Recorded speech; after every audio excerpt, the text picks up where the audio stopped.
Wild, dangerous, and completely unbelievable are just a few of the ways based on a true story. A new memoir from actor, gambler, raconteur, and Saturday Night Live veteran Norm MacDonald has been described. Mr. MacDonald's dry sense of humor established him as one of the most beloved and controversial anchors of Saturday Night Live's Weekend Update, and as his book's title suggests, based on a true story, is much more than a memoir. It's a Hunter S. Thompson-inspired epic of the comedian's life, including classic jokes and long mythologized Hollywood stories, with guest appearances from Chris Farley, Rodney Dangerfield, Sarah Silverman, Adam Sandler, and many others. I'm very pleased it has brought Norm MacDonald to our show today. Hello. Hi, Larry. How are you? I'm well. You talk about how the process of writing was not something that you really liked. You found it grueling. So what led you to even try to write a memoir? Well, what happened was I was in a hotel room in Edmonton, Alberta, and my manager told me to look at my Wikipedia, and I looked at my Wikipedia, and somebody had changed my Wikipedia, and I was dead in my Wikipedia. And I had overdosed on morphine, which is some 19th century kind of drug to take, in the very hotel room that I was reading this. And so I chuckled as you did at first, but then I didn't. Then I got frightened because I knew that one day that would be true, you know. And what, that you die of morphine, or no, just that the tenses change. Mm-hmm. Is becomes was, and does becomes did.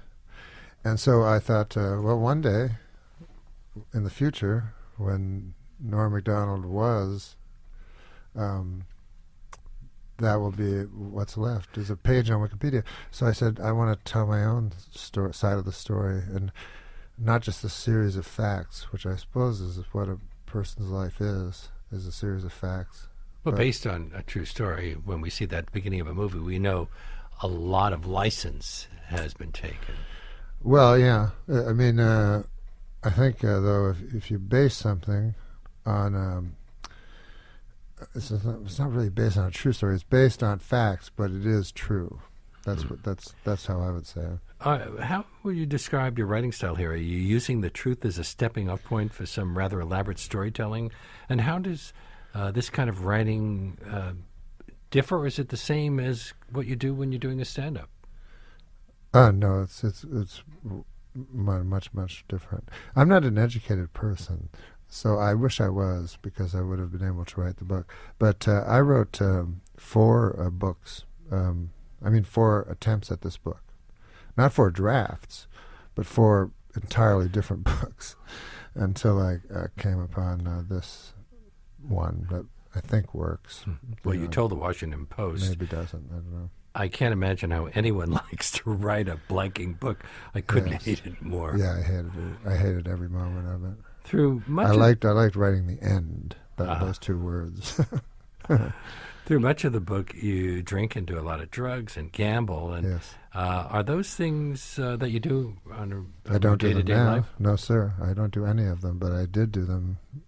Yes, I did do them a great deal. I didn't enter show business until late in life. And before that, I was sort of a criminal. I had criminal. Yeah, I was a criminal, I suppose. You engage in illegal activities? Yes, sir. I did. Wow. Like what? I would sell drugs. I would break and enter. Anything to... Statute of limitations, anything to survive. You know, I was just trying to survive. I had no money, and I was only 14 or 15 when I left home. So this is in Canada. This is in Canada. So you do what you have to do, and it's not immoral. You know, there's nothing immoral about it. But you know, I remember we would steal electric typewriters. This is how long ago it was. And we would smash the window, and the alarm would go off, and we'd grab electric typewriters. And we used a cab. The cab driver would be involved, and then we would drive to an Indian reservation where the police were not allowed to enter, and that's where we would put all the goods that we had stolen. Would they go to a fence? Yes, exactly. You also mentioned gambling. What does it feel like to lose your net worth, something you say that you've done twice in your life? Yes, it feels very good. It feels good to Yeah. to lose everything? Yeah, you go to the coffee shop and you have a coffee and you feel fresh and you feel like, hey, I'm going to start over. I can do it again. Really? Yeah. Is I've you always know- wondered about the appeal of gambling. Because the little bit of gambling I've done, okay, sometimes I made a couple of bucks, sometimes I didn't, but it doesn't really, I don't understand the addictive quality. I guess what you're addicted to is hope, which is not such a bad thing according to our president. So when the dice are in the air, anything can happen, and then it hits the cruel green felt, and sometimes you bust. You, along with so many comedians of your generation, Jim Carrey, Mike Myers, Martin Short, Catherine O'Hara, John Candy, Dan Aykroyd, Seth Rogen, Phil Hartman, Eugene Levy, Samantha Bee, are all from Canada. Mm-hmm. Is there something about Canada that produces all those funny people? No, I don't think so. I think it's probably we have 10% population of North America without Mexico, whatever that's called. So we have 10% population of what the United States has. So I would say it's probably, you mentioned 10 guys. I could probably mention 100 Americans. Really? Well, but those are some of our favorites. And they're my favorites. Yeah. Your Martin father was Short. a bit of a raconteur. Incredible. Did you think you got some of your comedic influences from him? Yeah. Well, we lived a rather bleak existence when I was young. We lived on a farm that was sort of obsolete and it was just barren, rocky soil. So and there was all those old men around, and but they were always happy and funny, even though their existence seemed bleak. That's why I was so attracted to Russian literature, because I saw all the people I knew in those books. Like, we're talking about Shmedyadkov or Raskolnikov? Like just Gogol and the absurd guys. The absurd, yes. My guest is Norm MacDonald, who's written a book called Based on a True Story, a memoir. You spent 5 seasons on the cast of Saturday Night Live in the 1990s. Yes, sir. How did you secure a tryout on the show, given the fact that your background was stand-up comedy, not sketch comedy? Well, I was working on a show called Roseanne with Roseanne Barr, Mm-hmm. and I talked to the head writer of Saturday Night Live who liked me. He phoned me up and he liked me, and so he gave me the job. And so I went to Roseanne and I quit, and I came to New York, and then they told me, you're meeting with Lawrence tomorrow, and I'm like, what's that for? And they go, well, that's the audition. You have to audition. So I'd already quit my job. I thought I had the job. That was what I was told, that this was just a mere formality to meet Lauren, and then it turns out it's an audition. So I go in, and he goes, I'd like to, you have to do 2 impressions. We have to go to the studio, you have to do 2 impressions, 2 characters. Everyone has to do it. And I said, I got to go home because I can't do that. I don't do impressions. I don't do impressions, and I don't do characters. And I think he got a kick out of me or something. Lauren was always with me. He always thought I was just a big moron. Well, he let you do the news. You're best known as the host of Weekend Update, or as you call it, the fake news.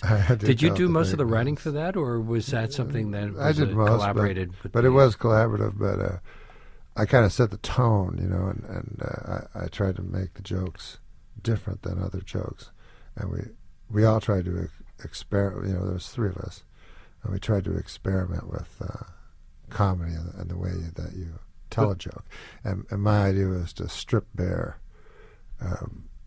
all innuendo and all cuteness, and just leave the bare bone of the joke.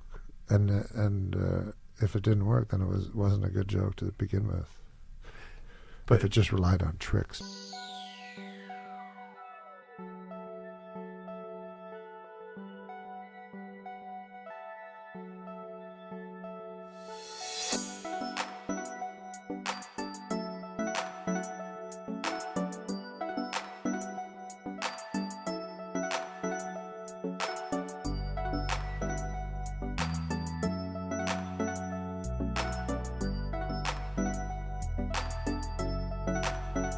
were there certain stories that were off limits? Oh, yes. You know, people always ask me, because I do stand-up, you know, is anything off limits? And I hear comics go, nothing's off limits. And I think almost everything's off limits for me. And you learned, of course, that the O.J. story might have been considered off limits. You were doing this during the time of the O.J. trial, and you got a lot of humor out of that. But well, yeah. How and when were you aware that NBC President Don Ohlmeyer was a good friend of O.J.'s? I found that very strange. Well, listen, I admire that he stood by him. You know, he stood by his friend. But the jokes I did about O.J. were filled with moral outrage and righteous indignation because I didn't like him. You didn't like him as a person? You knew him? No, sir, I didn't. I didn't like. I don't like murderers, and I was convinced he was guilty, even though he was, you know, innocent, as it turned out. Well, he was found not guilty. It's not the same thing. Listen, I don't think it's many fair. people believe that he was a murderer. I don't think it's fair that he was given 40 years for stealing his own shirt. You know what I mean? I don't think that was fair. That he was obviously found guilty of the previous crime. But do you think you were let go, as some do, because of the O.J. jokes? I don't know. David Letterman said of you, there may be people as funny as Norm, but I don't know anybody who is funnier. And if we could have, we would have had Norm on every damn week. You had obviously a very special relationship with him, and you performed the final stand-up set on his last year. Yeah, I did. Yeah, it was the last. It was the last stand-up set, and everyone was being very cool with Letterman, very ironic, and that's not how I felt about it. You know, as it came to an end, because he was such an important person in my life, and I feel he was a very important person in culture. I think he changed the way everybody thought and spoke. You know. And so he was very important to me, and I just watched it and saw everybody be cool, and I was not cool about it. I was very sad that he was leaving. You got very emotional. Well, I did. You followed Donald Trump on The Tonight Show with Jimmy Fallon last week, one of the more controversial interviews with Donald Trump. You know, when I saw it, I didn't think it was controversial. I mean, goodness gracious, it's Jimmy Fallon. He's maybe he blew his chance to be host of Meet the Press, but it's Jimmy Fallon. Maybe he'll get Matt Lauer's job. That's right. But yeah, it's Jimmy Fallon. What do you expect? I mean, that's why Donald Trump did it. But I will say this, when I was watching it, I was like, oh my God, Donald Trump is being very reasonable and measured. This is getting a little frightening. Like, maybe he can pivot. I don't know. You've had your own television series, which lasted 3 seasons. You co-wrote and starred in a feature film. You've done voiceovers, had a short-lived sports show, a podcast, and even played Colonel Sanders in KFC commercials. Yet you remain somewhat a cult personality. How does that sit with you? Well, all that stuff is that you mentioned is pretty subpar nonsense.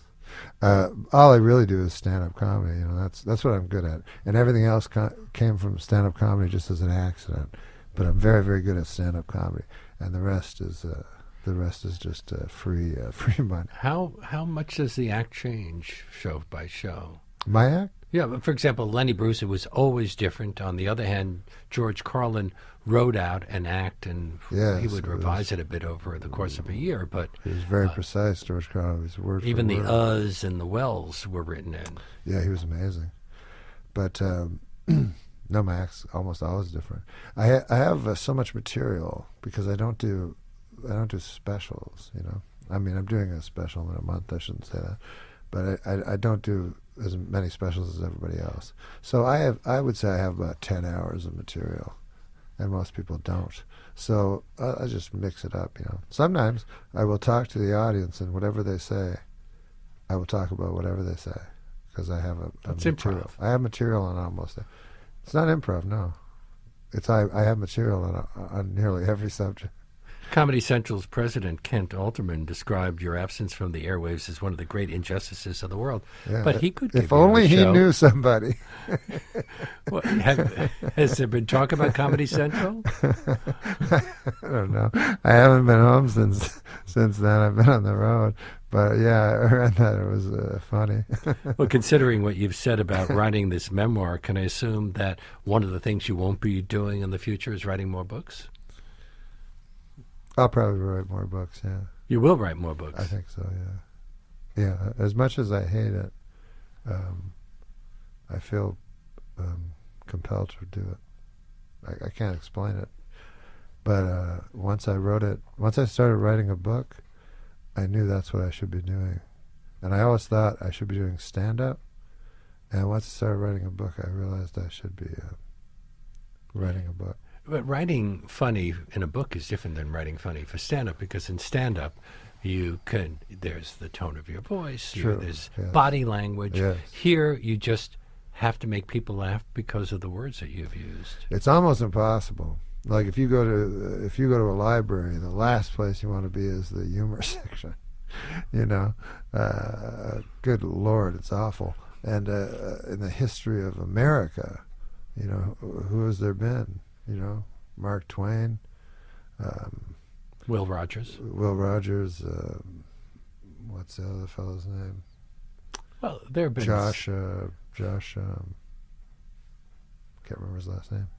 But this was long ago. But modern, you know, humorists would be like Irma Bombeck and this kind of garbage. Well, there have been some funny ones too, but Who's that? well, we'll talk during the break, because I have to announce that you'll be speaking with Vulture editor David Marquez. Is it Marquez? Yes. Tonight at the Union Square Barnes & Noble store at 7 o'clock. Yes, the sir. book is based on a true story, a memoir.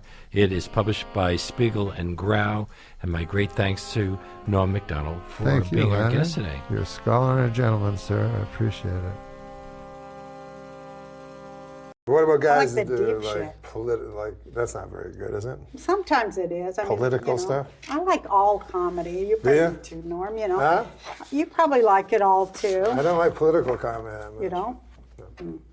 Like, I don't give a fuck if Reagan's old. Are they still doing it with Reagan jokes? Probably. They probably are. Yeah, you gotta have you get like an old socialist audience and old Jewish guys with ponytails when you do material like that. You understand after a while, and even with politicians, like they're still human beings. And Yeah, barely. But yeah, they're the worst kind of fucking people in the world. That's true. All of them. I'm glad to hear you say that, because everybody thinks you're all leftist and everything. Well, I mean, you know, I definitely land on the lefty side of things on, you know, ideological terms, but I found that from doing political talk radio, just, you know, being, you know, carrying water for any of them, you just got to realize the quality of people you're dealing with. You're dealing with fucking corporate whores who are operated by business interests. So, you know, really it's going to come down to, you know, however you view politics, the question is, do you give a shit about poor people?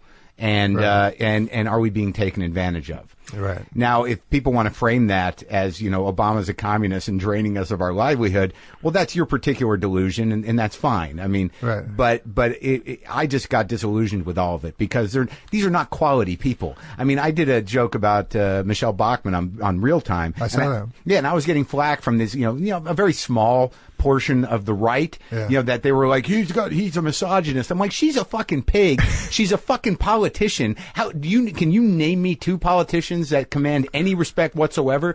Why do we respect Yeah. these people? These people are car salesmen. They're idiots. They're more disingenuous than anybody as performers, and they basically figured out a way to bait and placate morons into, you know, voting against their self-interest. That's an amazing skill, but is it respectable? I don't know. Do you respect a guy that sells you, you know, horse shit in the guise of a health supplement? I agree with you. I mean, I think politicians are terrible. I mean, people attack evangelists, but at least evangelists offer something.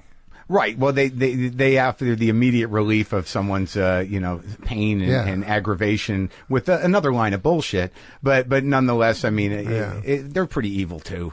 Well, I mean, with politics, it's like, yeah, I don't like to get into it that much anymore. Yeah, let's not get into this shit, man. Okay, buddy. Because it's getting. I can see people not laughing now. No, I mean, but laughter. But I know that you've gotten into a little bit of flack around it. But you're flack around what? Around politics. What do you mean? Well, just say you've said things that people have reacted to, but you're not like a political comic. I'm not political. I've only said things on purpose to provoke people. Right. Once in a while. You like doing that though. Once in a while. Yeah. But I've never. But I've never. Because I don't know enough. And because I don't respect political humor when it's nothing but gossip. Yeah, and mostly comics and people like us, people who are obviously First Amendment warriors to a certain degree. We like living the way we want to live. So it's really just going to come down to money. It's like, how do I keep my money? I mean, that's the biggest political question that most righties ask themselves. It's like, I'd like to keep as much of my money as possible. And if that's in a minority opinion, how do we get this majority of poor people to get me to keep my money and believe that they're doing the right thing? Yeah, it's a tough fucking thing because apparently I read this, if all the money in the world was equally divided among everybody would be dead fucking poor. Yeah. There's these moments where I don't talk about as much as I used to, but then there's moments where you're like, there's a moment that I was on a fucking radio show the other day. And this was an interesting thing because it's about professionalism. I don't do political talk radio. I've got my political views and they're fairly general. I'm not trying to support any politician, but I have the way I think about things. But there are politicians that represent the opposite of what I think. So I'm on this talk show with a guy, it's a Fox affiliate, but I'm there to plug my comedy and talk about my podcast and be funny with this dude who's a talk show host. He's a radio professional. He runs an entertainment show for the most part, but he's been dying to talk to Rand Paul about the bridge situation because I'm in Louisville, Kentucky. He's the fucking senator. Right. They got bridges falling down, and he's been trying to get this guy on the show. And the guy he calls in when I'm there. So now I've got, if I was doing political talk radio, I mean, it would have been what the fuck are you thinking? You and your libertarian bullshit, and how are we going to pay for this? I would have jumped in and done that. But there was this moment where it's I just done a segment with this radio professional. He was like, God, it's great to talk to a guy who knows how to be on radio. We're having a good time. Hold on, the senator's on the phone. And I got to sit there and go, oh, do I do this? Would it be worth it to sabotage this for some lefty, credibility?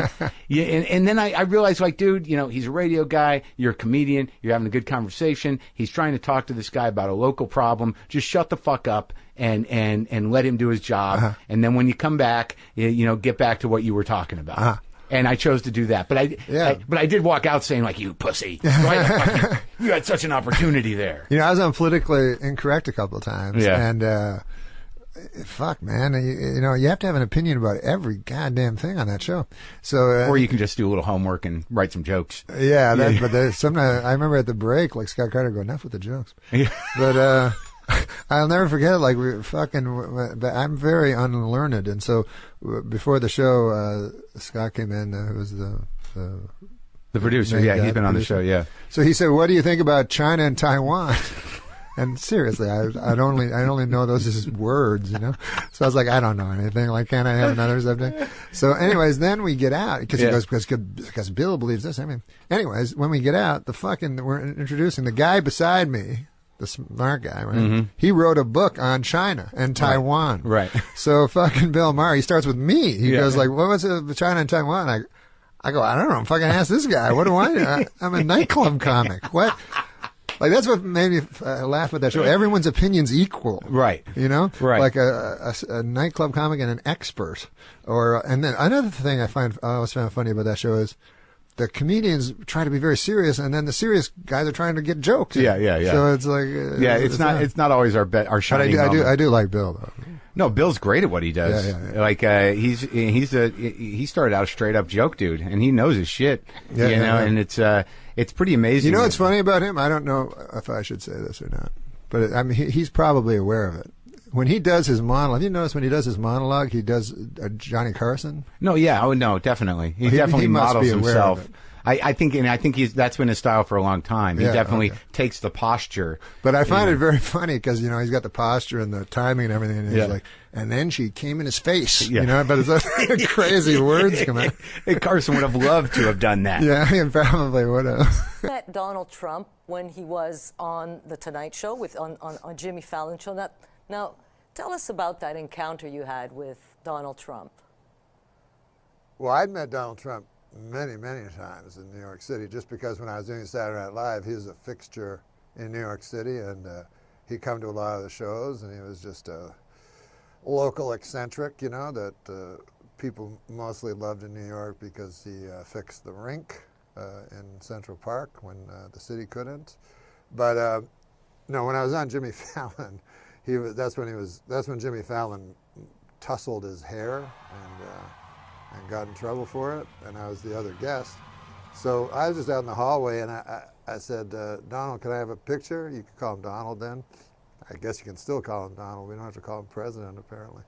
But I said, could I get a picture with you? And he said, yeah, absolutely, sure, Norm. And then he walked down the hall and got in the elevator with his Secret Service guys. So, but he was just doing it as a joke. A lot of times, the problem with candidates or political candidates that do comedy is obviously comedy doesn't translate well to the page sometimes.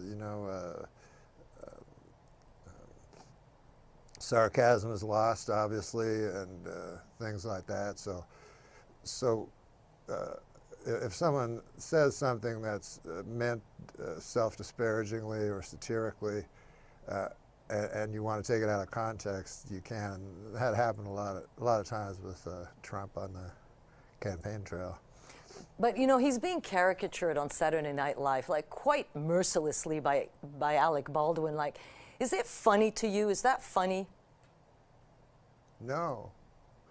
The only reason I don't find it funny, when I was there, Darrell Hammond did Donald Trump, and that shows how far back Trump goes, because that was 20 years ago. But Darrell did him then. It was a softer Trump. I think it was a Trump that was a lot closer to his real self. But the problem with if you do an impression of someone, you have to like that person, because you're playing the person, and people like themselves. So you can't play someone and have contempt for them at the same time. It doesn't work as an impression. So I don't like his impression, and I have no political affiliation. I just mean from a comedy level. Let me ask you this. So your Bob Dole imitation was pretty famous back in the day. So would you do Donald Trump today? Would you do a Donald Trump imitation? I try to not do comedy about Donald Trump because I think I had one joke about Donald Trump that I ever did where I said that Americans hated Hillary Clinton so much that they voted for someone they hated more than Hillary Clinton to rub it in. And that's the only time I ever made a joke about Trump. But I try to stay away from it because it's just, it's low-hanging fruit, and also, Trump oftentimes is doing self-parody, and nothing looks dumber than if you parody self-parody. You really get caught not understanding. So comedy in the time of Trump, is it more difficult than it was when you were on Saturday Night Live?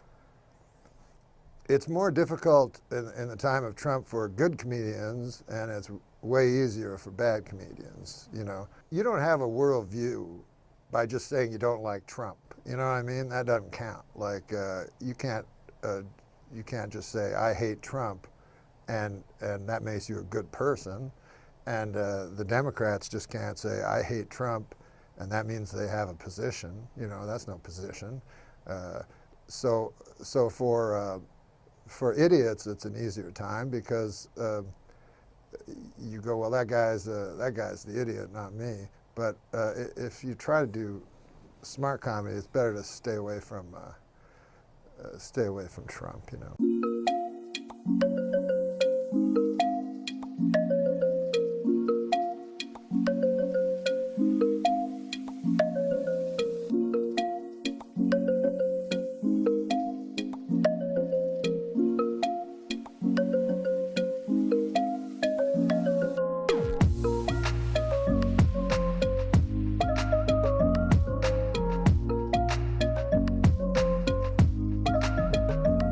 Big thing was he forced him to do this. The big problem that Clinton has is this thing where he's going to pardon the McDougalls. He may or may not pardon them. Yeah, people don't know. The Whitewater people, we call them here at the show. Hillary, if she is, because she is also a co-conspirator. Yeah, if she gets sent away. If she gets sent away, will he pardon her? And Clinton said, "You do the time, you do the crime, you do the time," he said.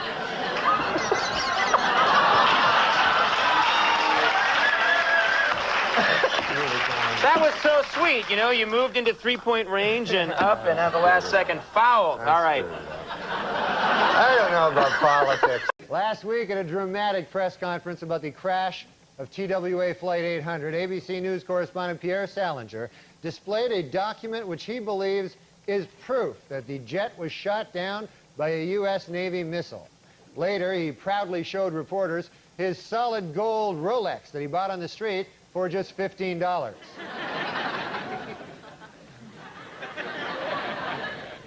That's one ugly bastard, isn't it? Well, it is finally official. Murder is legal in the state of California.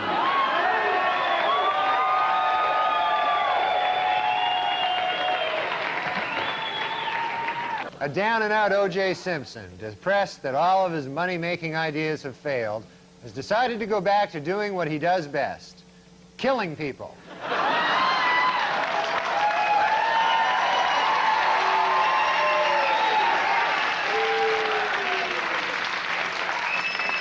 And there's Charles Woodson. How about that? Huh? What a season he had.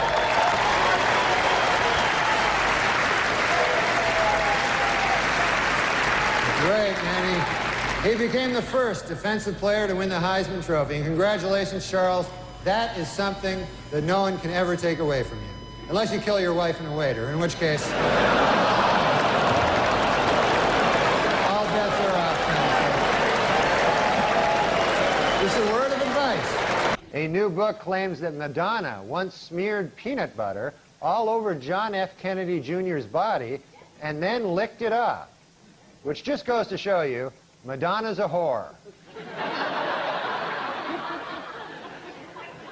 And finally, Weekend Update would like to congratulate Madonna, who gave birth to a beautiful baby girl last Monday. The baby weighed in at 6 pounds, 9 ounces, making it the 4th largest object ever to pass through Madonna's birth canal.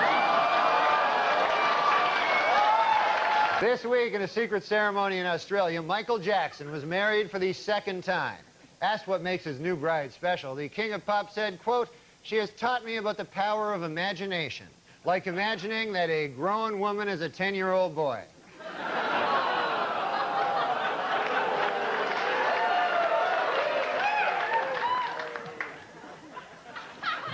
You know he's a homosexual pedophile, right? You understand? Sources report that Michael Jackson's baby is due February 27th, and it's going to be named Michael Jackson Jr. Michael plans to be with the mother during the delivery, in his words, to make up for not being there for the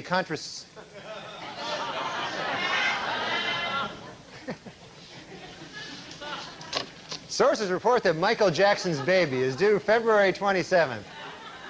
It's conception. The last word was conception, so...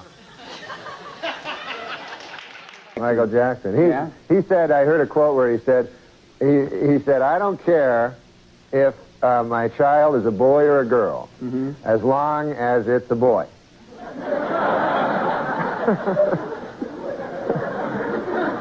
He's going to name it. He said he doesn't know what he's going to name it.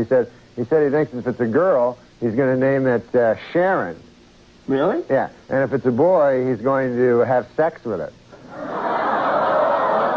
I came in and he was supposed to be the my guide through SNL, and it turned out that He is a shit stirrer. I'm not going to guide any lady through comedy. That would take me, first of all, I'd have to figure out how a lady could do comedy. You know? And then I'd have to... Safer drivers, men or women? Well, according to a new survey, 55% of adults feel that women are most responsible for minor fender benders, while 78% blame men for most fatal crashes. Please note that the percentages in these pie graphs do not add up to 100% because the math was done by a woman.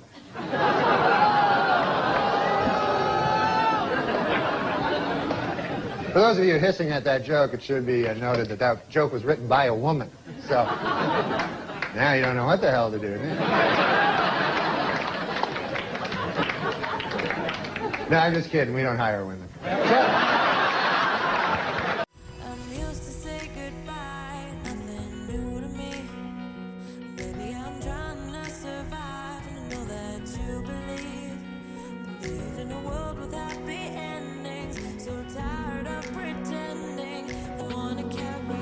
Here we see the president and the first bitch. Gosh, Hillary looks pretty in this photo here, doesn't she? Never realized she was such a looker till I see her here in this picture.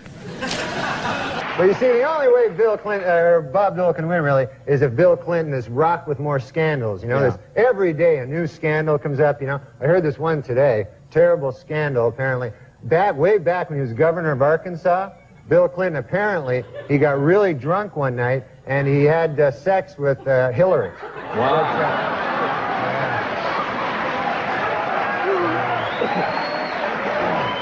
That's no good. That's a shocking thing. Yeah. And how long have you been married? 7 months. 7 months, which is a record. No, this is the first, I've been married, Larry, but I've never been married. Married. This is married. Married like... She's my friend, like I love her. I see. That's what Clinton says about his wife, isn't it? In Whitewater News, federal regulators quizzed Hillary Clinton at the White House this week and gave her a perfect score on the lying section. She's a dirty liar. You know, of course, they say the White House is haunted. Did you know that? And I thought this was kind of sad. I heard last night that President Clinton charged Abraham Lincoln's ghost $10,000 to sleep in his own bed. So that doesn't seem right to me, you know? I mean...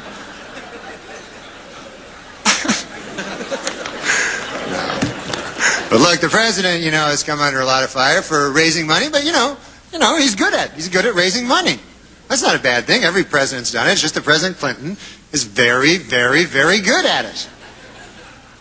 Do you know he has organized in the past year over 100 fundraising dinners and over 200 fundraising midnight snacks? Did you know that? Is he laughing? Is he...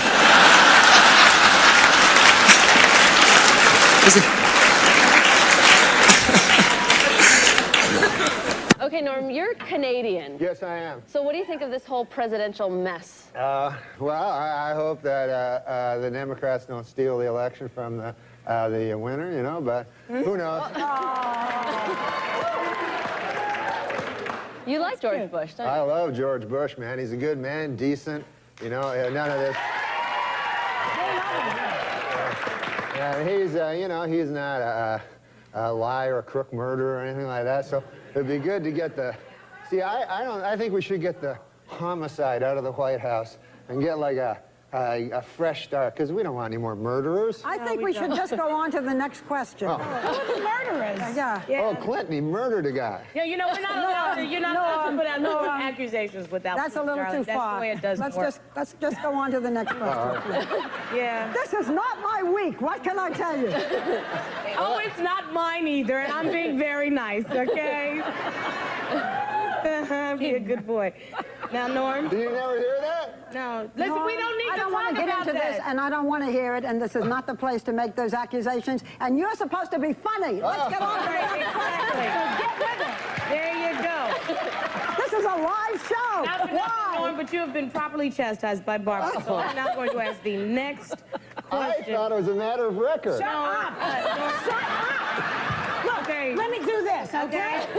I'll tell you what's a matter of record. You will not be invited back if you don't shut up. All right, now. Let's talk football. All right, manslaughter. Let's talk football.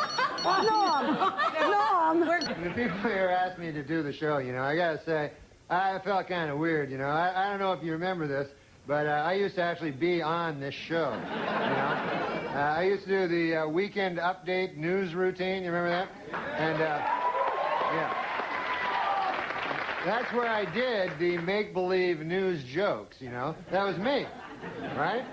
So then, a year and a half ago, right, I had a sort of a disagreement with the management at the NBC. I wanted to keep my job, right? And they felt the exact opposite. So you see, they fired me because they said that I wasn't funny, you know? Now, with most jobs, I could have had a hell of a lawsuit on my hands for that, but see, this is a comedy show. So they got me, you know what? But now, this is the weird part, right? It's only a year and a half later, and now they asked me to host the show. So I wondered, I go, hey, wait a second here. Hey! I go, how did I go in a year and a half from being not funny enough to be even allowed in the building to being so funny that I'm now hosting the show? How did I suddenly get so goddamn funny?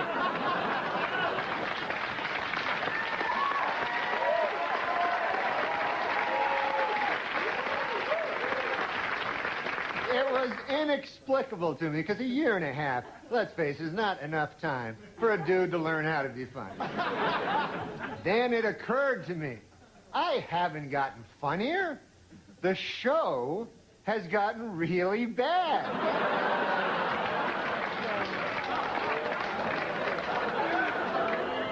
So yeah, I'm funny compared to, you know, well, you'll see later. Okay, so let's recap. The bad news is, I'm still not funny. The good news is, the show blows. All right, folks, we got a bad show for you tonight. Dr. Dre, Snoop Doggy Dogg, and Eminem are here. We'll be right back. I love my mother, you know. She lives right beside me here. She's great.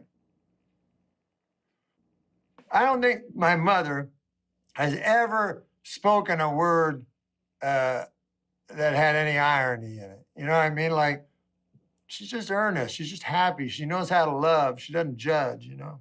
Oh, he definitely wanted to. I'm sorry, Molly. No, you go, Adam. I was just going to say he definitely wanted to make the point he loves his mom. That's what I was gonna say. That's a Because it was like a tearjerker moment where you just have this glimpse where he takes a pause and he's like, she's great. Yeah. Remember? Yeah, absolutely. Yeah. Like, she'll go sometimes to the grocery store and come back. The other day, she did this.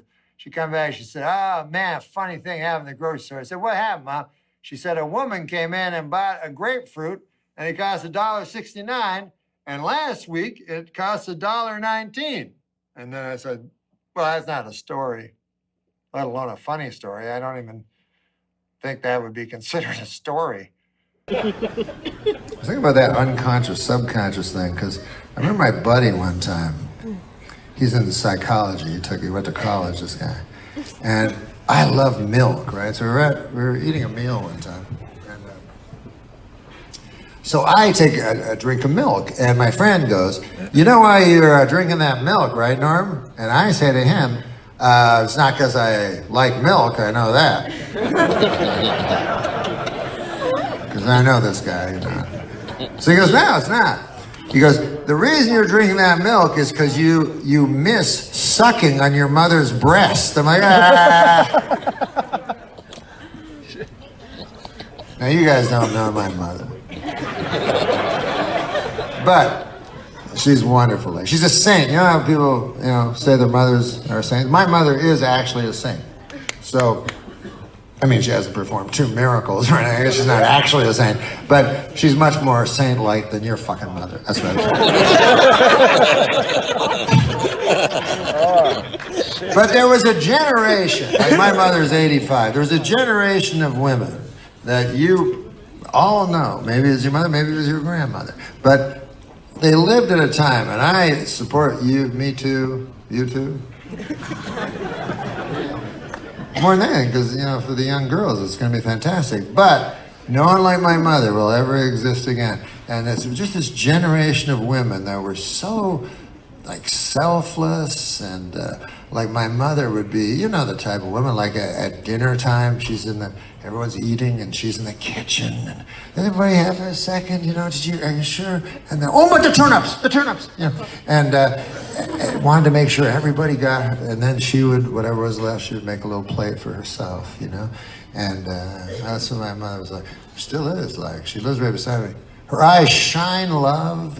I've never heard her say a phrase that had any irony flecked in, you know. She just been so happy, you know. Like she'll come back to the grocery store, she'll go, Norm, the funniest thing happened at the store. I say, what happened, Mom?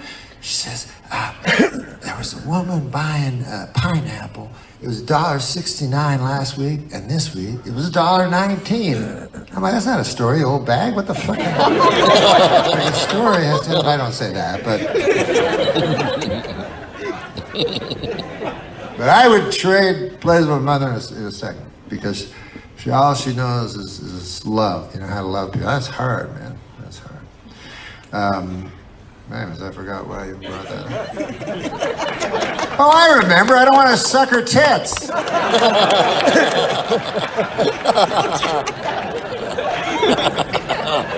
So maybe I'm shallow. I want to suck my mother's tits, all right?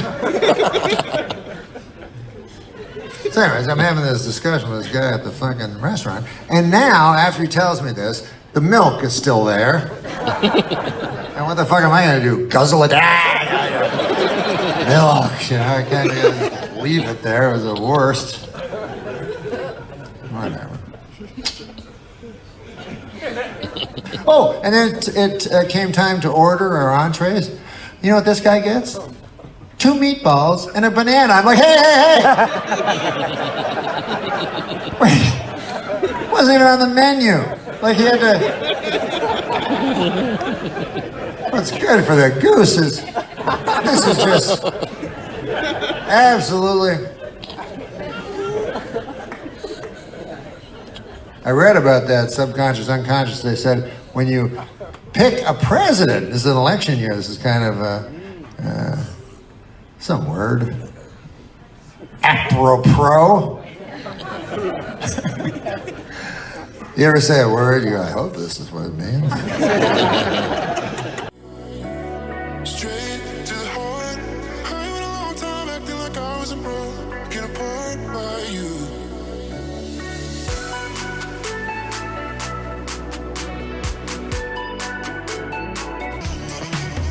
I'm here with my son Norman, and we're going to tell you some jokes about President's Day. What do we call George Washington's false teeth? His presidentures. What U.S. president has long legs, a black beard, and an unusual smell? Abraham Stinker. Today I went to the board to be examined. The opinions were divided. They debated and debated and finally decided that I am not mad. But that is only because I used every ounce of my strength not to speak out. I did not speak out because I am afraid of the madhouse. I am afraid that they will not let me do my mad deed.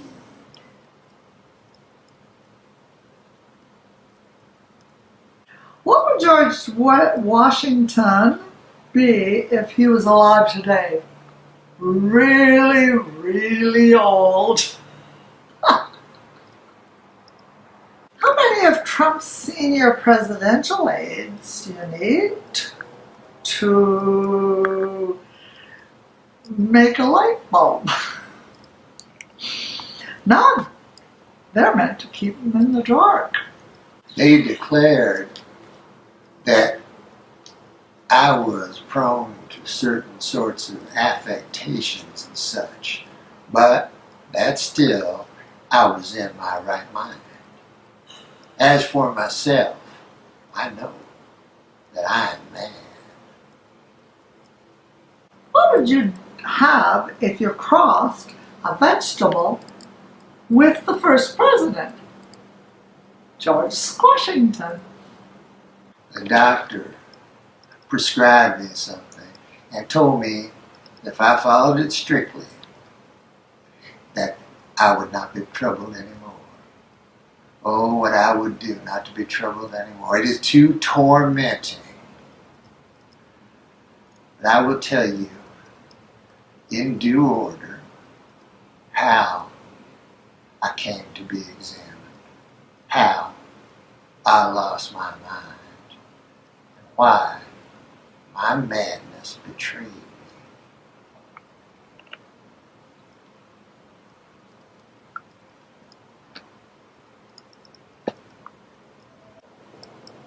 Happy President's Day. Hey, everybody. So now we got a guest, which is cool. Jack Duvall. He's David Duvall's brother. Do you know the golfer? Is that true? Yeah. No. But that would be cool, right? Yeah. He almost won the U.S. Open. He's the president of the International Center on Nonviolent Conflict. That's cool. What's that mean? It means people power. Yeah? When people rise up and demand their rights. What, is that what they did in that movie Gandhi? Which was, by the way, based on a true story, I heard? In fact, it happened, yeah. Yeah. But don't a lot of people die doing that? Well, that's because the British began to shoot Indians. Yeah, right. Well, won't that happen if your part is nonviolent?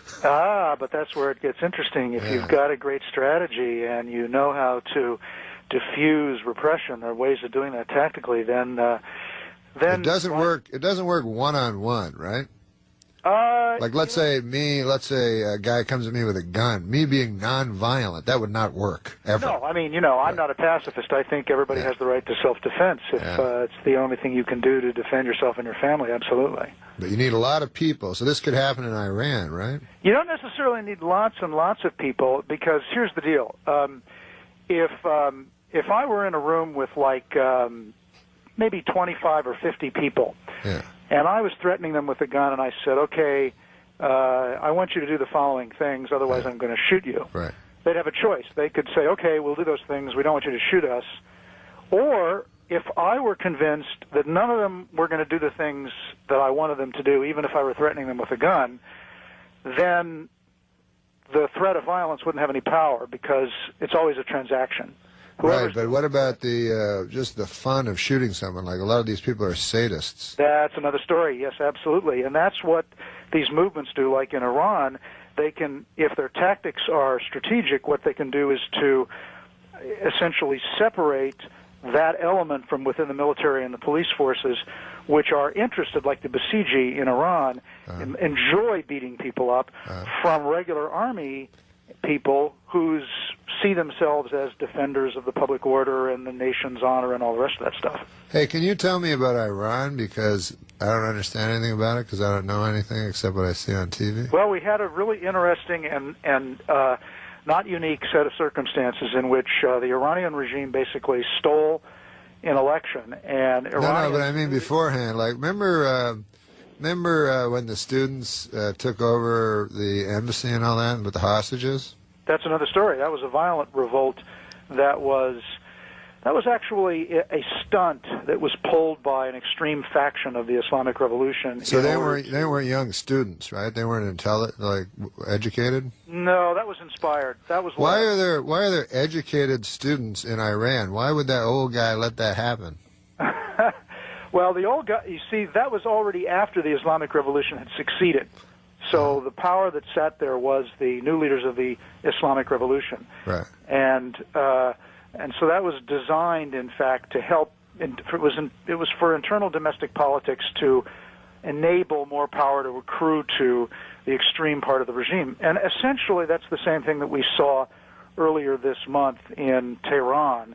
But did they have did they have satellites during that Khomeini guy? No, they didn't, but Khomeini used the technology of the day to get in power, which was audio tapes. They mass-produced audio tapes of his speeches. He was a very charismatic speaker, and hundreds of thousands of those were infiltrated throughout Iran, and many believe that, he was the liberator from the Shah. But what I'm asking is, like those guys, those Ayatollahs, because they're so serious about what they believe and stuff, why would they allow any Western communication to enter the country? Why wouldn't they just be a closed It's the way you do business these days. They don't have a choice. If they don't allow digital media in, they can't function in the real world. They can't make a profit as a regime. So it is a trade-off for them. And those who felt that this election had been stolen and poured into the streets used that same digital media, which was then cranked down by the regime in order to help snuff out the protests. And that phase was successful. But they have to go back to allowing full use because otherwise, as I said, they can't function in the world economy. The new guy, Khamenei, which sounds suspiciously like Khomeini to me. Plus, he has a long white beard that looks exactly alike. But wasn't the first guy like real famous, and then this guy was kind of hid in the background and pretended that other guy was powerful? Yes, Norm, exactly. In fact, this guy was a controversial pick 20 years ago to be the supreme leader because he wasn't a famous cleric. He wasn't regarded as spiritually advanced, and it was kind of a political power play that put him into the seat. Huh. What do those guys have? What are those guys' powers? Those clerics, those mullahs? Can they talk to God and stuff? They certainly think they do, and but it's a. Hey, I'm not going to argue with them. No, not on that. That's for sure. We can argue with them about the way they're governing their country, depriving people of their rights. But their beliefs, I strongly agree with. Pardon me? Their beliefs, I strongly agree with. I just want them all to know that. Something there's no point being controversial about. I found that. Yeah. Well, it's. Anything that is supremely serious, as the supreme leader and his machinations are, we have to find some basis to laugh a little bit about it. And but when that guy stood in front of the tank in Tiananmen Square, was he an important person, or was he symbolically, but not strategically? He did something though. Something changed within China since he did that. I don't think so at the time, but I think that what that taught that regime to invent better ways of keeping control, keeping the lid on. And it also taught the regime that there needed to be a loosening in some direction for the new generations. And so the economic loosening and the turn to free market policies did help to accommodate the rising energies of the next generation. But the Chinese made a strong point that one guy standing there, man, that ain't nothing if you got a tank. But we got to go, and then we'll talk to you in a little bit, right, Christian? Jack, if you have the time, we'd like to hold you through the break, is what Norm said. Okay, thanks. I have no idea. You notice I can't add in one thing? Why? All I'm doing is sitting here thinking, what would Dennis ask? What would Dennis's point be? What would his view be? What would his position be? Oh, yeah. I forgot to do that. Right now? Yeah, see, they couldn't hear what I was saying. I was trying to be off the air. So that's Norm MacDonald, and this is the Dennis Miller Show. Give us a call at 866-99-DENNIS. That's 866-99-DENNIS. We're joined now by Jack Duval, who is president of the International Scene Center on Nonviolent Conflict. Welcome to the show.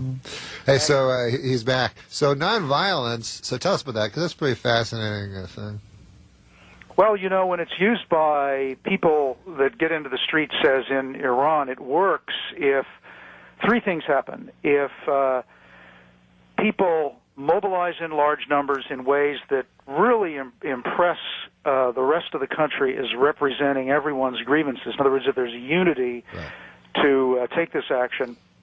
Secondly, if they put real pressure on the institutions of the state and drive up the cost of repression. And finally, if what is the cost of repression now? The cost, well, I mean, it's the cost of you can't put a number state. on it. Consider this. No. If you have 1 million people in the streets for 20 days, which is effectively what the Ukrainians did in the so-called Orange Revolution 5 years ago, if you do that, then everybody's working overtime. The cost of doing that to the state goes up. All these authoritarian regimes are incompetently managed. That pressure is extreme. And then people within the security forces begin to say, hey, wait a minute, this is not what I signed up for. Is this sustainable? Who's going to win this thing? And then they begin to think, maybe I shouldn't, if I'm beating somebody up, maybe that means that they'll know that I did that when the new group takes power. And you see that over and over again. If the new group that takes power, so the nonviolent conflict is a political... It's about power, yes. One person's idea, so... that person would be whoever. Ayatollah Khomeini would have been that person. Well, that person is going to be somebody who the people perceive as representing their grievances, because that's the only way you can mobilize them. In Iran, it wouldn't be this other character, would it? Well, the thing about Mousavi was that he was a safe choice because he was within the. He said he would abide by the Islamic State. Yeah. He was a moderate. He was reformist. So a lot of people who wanted sort of a soft change could identify with him. But is there anybody in Iran now, it's like Yeltsin, just a crazy drunk that'll get up and say anything and the people will get behind him? Ahmadinejad is a dogmatist, He's and he's not a classic authority. This is a clique. There's been a coup, and the extreme form of the Shiite Islamists in Iran have essentially taken complete control of the state. That's the fundamental political reality of what's occurred. Yeah. And that is scary. But is it scary if you do nonviolent confrontation, then what if a guy beheads you? Do you at some point, struggle back? Hey, sometimes that can work for you, because the more outrageous the repression, the more angry people become, and then there's a fire next time. Right. So you got to be able to put your life on. It's almost like suicide bombings, except it's actual suicide, not homicide. In a sense, certainly political suicide. If a regime is too violent, then it really ends up, busting its bank. Because remember that old dude in the newspaper that set himself on fire? You mean back in the Vietnam War days? Yeah. I certainly do. Would that guy be the king of all nonviolent protesters, that he had reached this point where he could... No, because not everybody will do that, and generally the most effective nonviolent action is one that inspires imitation, and people. The other people want to do the same thing. Did you say immolation? Imitation. Oh, imitation. I thought you said immolation was hard to... But Todd has a question. Well, now I'm for wondering if it's a stupid question. It is a stupid question. It's yours. Well, you said off the air it was okay, and so did the producer. What about the 9/11 situation, like when they were up in the air? There's nothing nonviolent you can do there to stop that, right? That's right. Another situation of what I would call... because there's not mass people. One of the three things you need. Well, there's 300. That's not mass, right? Versus Jack, am I right? You could, in a technical sense, I mean, the power of the people in the airplane could overwhelm a small-armed... And by the way, just let me interject real quickly. I'm not implying that they should have done anything. Right. I'm just trying to understand what you're saying, so asking that question. I'm saying it's a shame that David Duvall only lost by one stroke.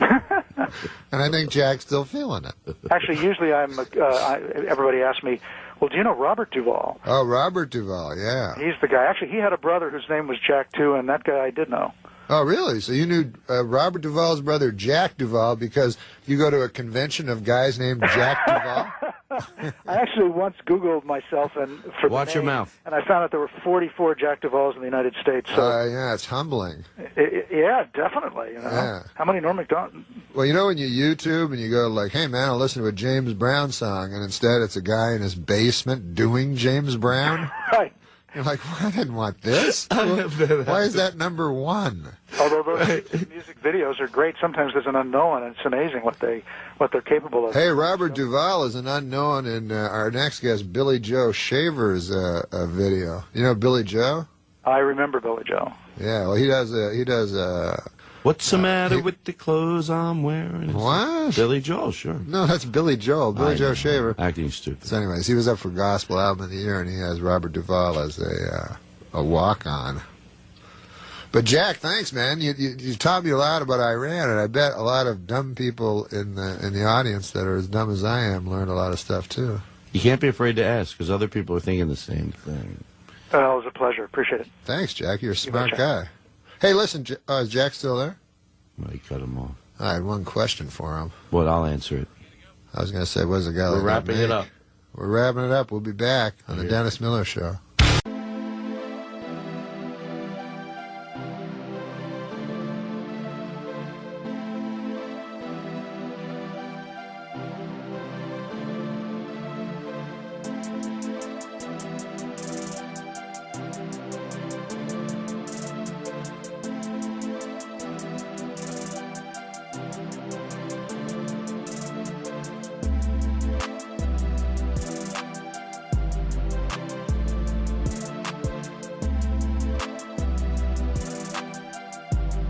And then talk about a guy who picks good projects. Yeah, I mean that's 60% of having a career like that. Yeah, I read in Bill the Murray's Sting, like that Bill too. Murray will do nothing. And you know another great thing about Bill Murray that I think was smart. He doesn't get work done, like he doesn't get plastic surgery. So his face looks super authentic. Yeah. And, like you would think an actor would want that, like those lines. You know what I mean? Yeah. That you could use that. Because I remember at the end of his life, Jackie Gleason got a facelift. Yeah. And it looked like, it was like, why wouldn't you want to use your old face? That would be super funny, you know? Instead of because you're not a leading man. Yeah. You know? So that's what I think about Bill Murray. Everybody else gets ridiculous work done that makes them look young. And then Bill Murray gets to, look like an authentic, right? Plus, he's a great actor. It's amazing that he took that route. You know, he did Razor's Edge, which was awful. Oh yeah, but still was daring. Yep. Project, and I guess he just had all this money from Ghostbusters, and so he did the exact opposite of Dan Aykroyd. It was always funny, like Dan just kept chasing the big movies. Yeah, and then he did that crazy sitcom where he was a priest, and you're like, what happened here? I was, they sent me, they wanted me to do a thing on the show. Oh, yeah. On that show. It was one of those, cool priests, and he drove a Harley and stuff. Like that really exists, And so anyways, they sent me the thing. He's like, it's a really funny part, Norm. And I'm like, well, I'll just do it, because you're asking me, because you're the greatest. And then I got the script, and I was looking through the telescope, and I said, "Oh, I can see Uranus." And then he goes, "You can?" And he pulls, he pulls his pants, and I'm like, "Oh no, I don't want to say that." So I had to lie my way out of it to get out of doing this awful joke. But he told me it was great. One time when I had my sitcom, the showrunner goes, "Why don't we have a big star every week do the cold opening?" And I go, "Oh, sure, yeah." And he goes, "You can get big stars, right?" I'm like, "No, I can't get anyone." And he goes, "But you know Sandler." I go, "I'm not going to ask Sandler, and then I told my agent, I said, "Don't ask Sandler," because the showrunner kept phoning my agent. I go, "Because I don't want to blow a favor. I know he's not going to do it. He's not going to do it, and then he's going to think I asked him for a favor." You know what I mean, kind of thing. So, anyways, a few weeks later, my manager goes, "Oh, by the way, Sandler said he doesn't want to do it." I'm like, "Oh my God, I told you not to." Yeah. And then they said, when they go, "We got Eddie Murphy on the phone." I'm like, "Why? What?" And they're like, "Yeah, for the cold opening." And I go, "What cold opening?" And so they hand me this script, So I'm talking to Eddie Murphy, and I don't know Eddie Murphy. And he's being super zen-like, He's an amazing guy because he's all zen and peaceful. And then he tells a story and it's hysterical. All of a sudden he's doing voices. Because he was talking about being a director, and he goes real peacefully, He was like, the directors in Hollywood are very tough to find one. Frank Oz was magnificent, but I was very unhappy with the other directors. finally I had to direct myself. And I directed Harlem Nights, and the Red Fox was in it. And so Red Fox came to the show once, and he was having trouble with the IRS, and he owed all this money. So he kept trying to sell me things. And he would come to the set, and he would go. And then all of a sudden, he's super funny, right? After doing this real flat voice. And he goes, and then Red Fox would say, hey, Eddie, you like Elvis? I got Elvis's watch. How'd you like to buy Elvis's watch? Elvis, give me this watch. So I said to him, hey, Red, how long have you had Elvis's watch? He said, I had it for 40 years. I go, that's not Elvis's watch. That's Red Fox's watch. I ain't buying Red Fox's fucking watch. So he's like super funny. And then he go back again to being Zen-like. So I said, so as I'm talking to him, I'm leafing through this fucking awful fucking shit of a cold opening that they're having him do. And so it's like, white guys writing for black guys, what they think they'd say. It's just awfully, horribly racist. And so he says to me, he goes, I'll do it. If you tell me it's funny, I'll do it. And I go, it's not funny. Oh, wow. I didn't know what else to do. I didn't know what else to do.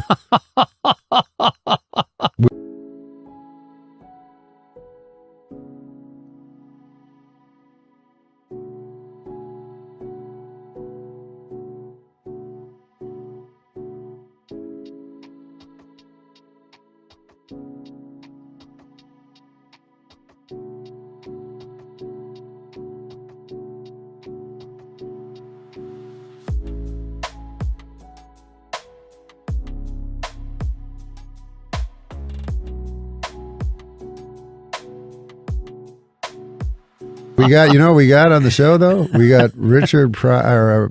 Richard Pryor. His last appearance everywhere. No shit. Was on my television show. Wow. And big mistake.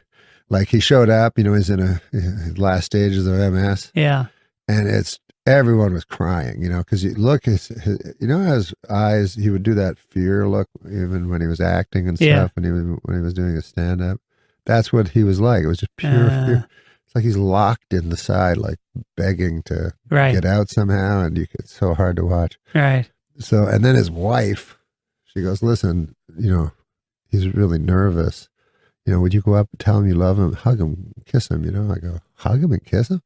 He goes, yeah, you can show him affection, he's very fragile.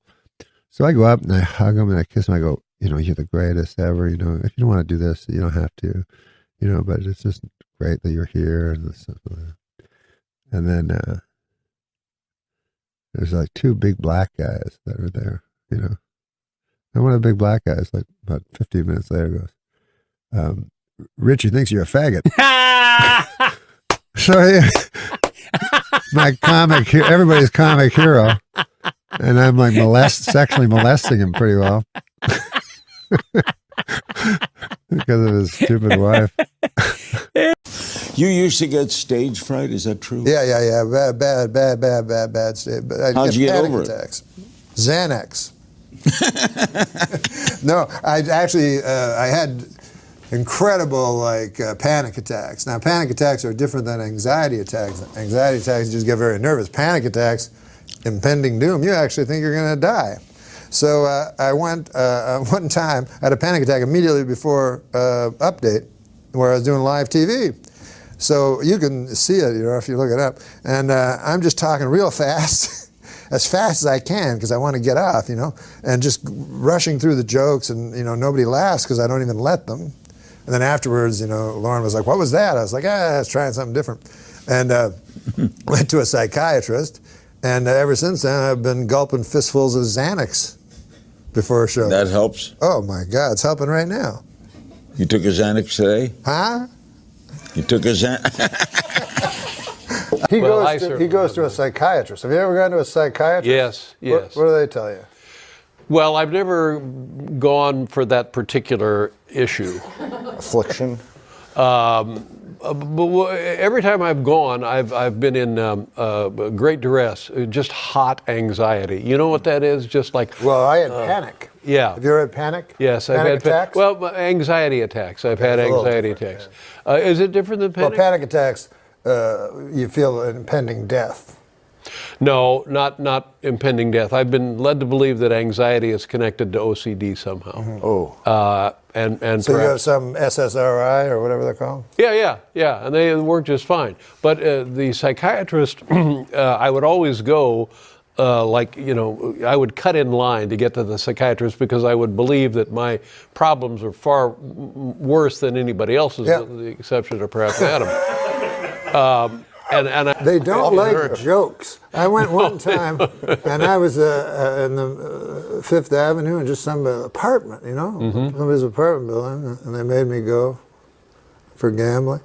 And anyways, a lady was there, and she kept asking me this question. I'm joking. Oh, what about your father? I'm joking. She's like, enough with the jokes. So then I can't joke anymore. So now I'm just crying and I can't. And then she's like, time's up. I'm like, no. Like, I'll pay anything. Let me say it. She's like, get out. And then you're in the cold New York with hot dog vendors, tears going down your eyes. They don't care about you. No, and then you head over to the Queensboro Bridge. Yeah, you get a little release.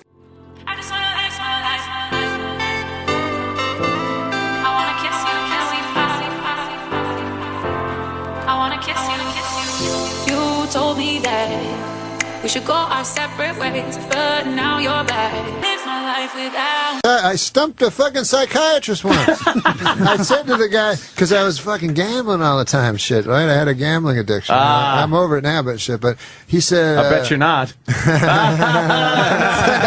That's a good one. He almost lost everything. Oh, shit. You ever met Chip? Yes, Chipperson is very funny. Yeah. But he said, the psychiatrist, he said, you're using gambling, you're fixating on gambling in order to escape your real thoughts, And I said to him, isn't that why you do everything in life? And literally, I stumped him. He had no answer. He was like, and then he recovered and tried to make it. But isn't that why you do everything? Yes. So you're not sitting at home just thinking about what was what's your, really going to happen to us? where it all ends? Yeah. My first time I ever went to a psychiatrist, when I was a boy, I went to a psychiatrist in Vancouver, British Columbia, and I went 4 times. And I didn't go the 5th time because he committed suicide. Wow. So I read in the newspaper, all kinds of problems this guy had. He was in debt and embezzling and all this. And all I kept thinking was I wasted like 4 hours of his last life complaining about how I couldn't find a house. Yeah, I wouldn't blame yourself for this. No, I don't. No, as long as we can have a good laugh about it now. That's all that counts, really, when you look at it. Some of you may have heard I had an amazing week last week when I got married.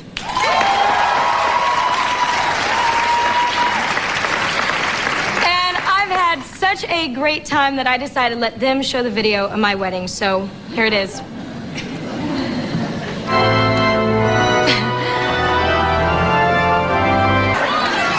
Was cash. Here I am talking about the caterer. He did a really wonderful job. 6 months ago. Well, I never said cash. The deal was cash. Here, I'm sure this will cover it. It's from the spellings. What are you doing? Turn that thing off.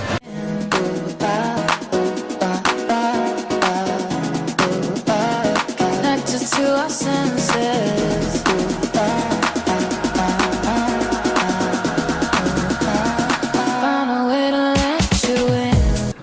Probably no institution in this country is as burdened with the problems as the American prison system. Here to update is Here to comment is update correspondent Norm MacDonald. Sorry, Norm. Hello.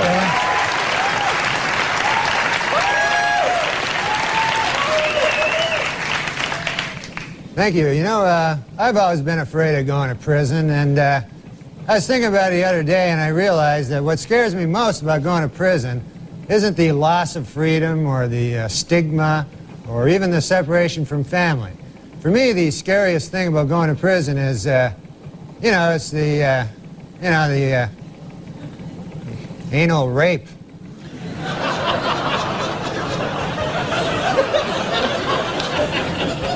And it's always kind of puzzled me that they never seem to, you know, touch on that during the sentencing. You know, it's a worst part of the whole deal, and the judge doesn't even mention it. You know? There's probably guys who go to prison and don't even realize what's in store for them, you know, because they're not as streetwise as you and me. You know, can you imagine that? You know, you're sent to prison, you know, the first night there, you know, there's the anal rape thing there, you know. The next day you see the guy in a prison cafeteria there, and you go, hey, buddy, hey, I got a bone to pick with you, pal, hey. Let me tell you something, you were way out of line last night, way out of line.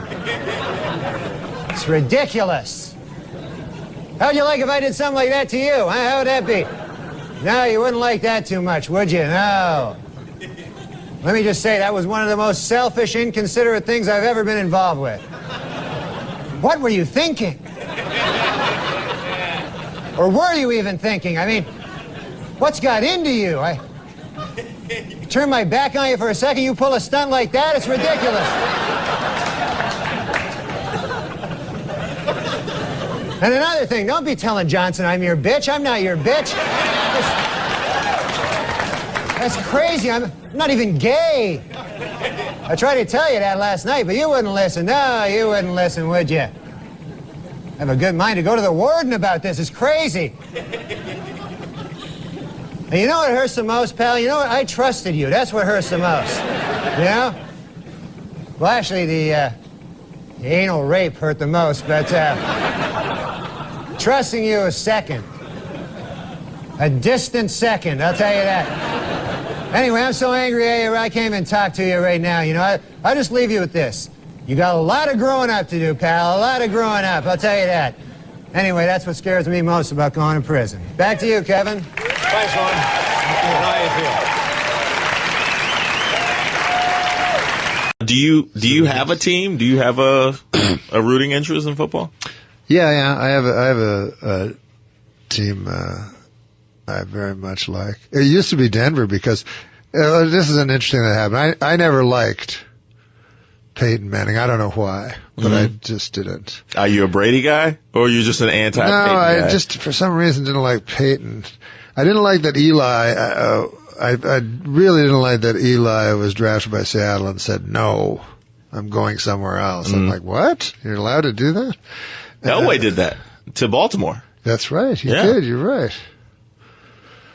So I said, so anyways, but Peyton Manning one time, I was in a hotel in New York and I was leaving it and Peyton Manning was coming in and he walked up to me and he said, "Hi, I'm a big fan. Peyton Manning?" You know, like he said his own name as if he needed to. And I liked him. That's how shallow I am. A guy likes me and then I like him. Well, you know he was there that night.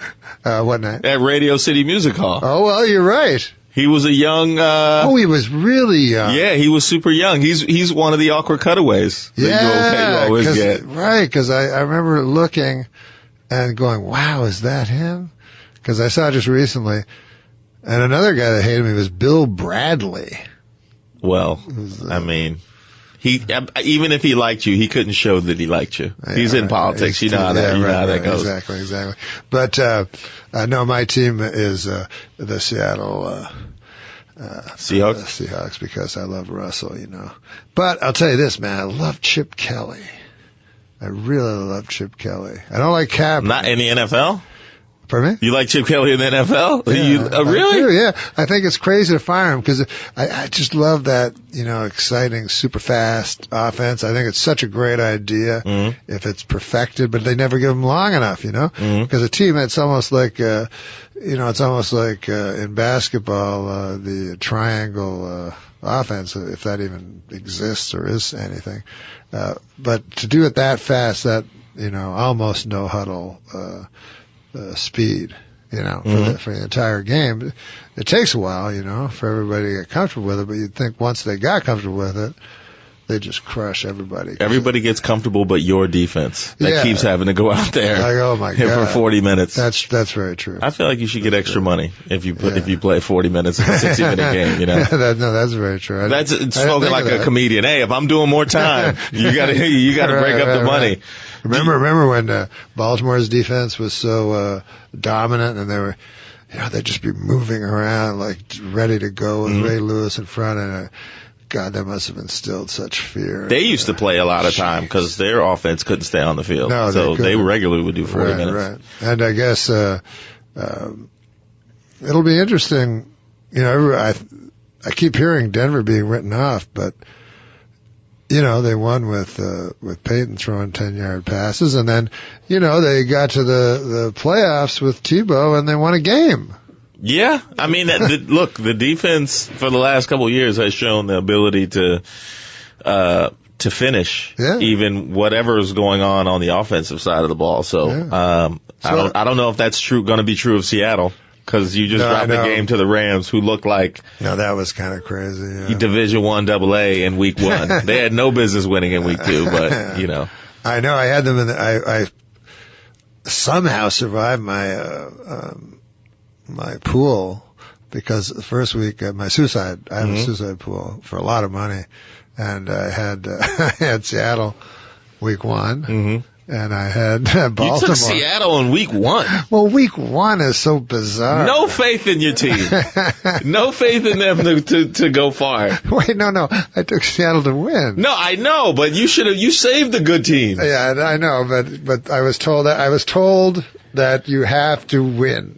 I've never played a suicide pool. Okay. So I said, I had this whole, I looked at the entire year and I had it all figured out. And then my friend said, no, everybody tries that and then they lose right away. So he goes, you gotta survive. That's the whole thing. And then you think strategy later. No. But I just creeped by with Seattle, and then last week I had Baltimore.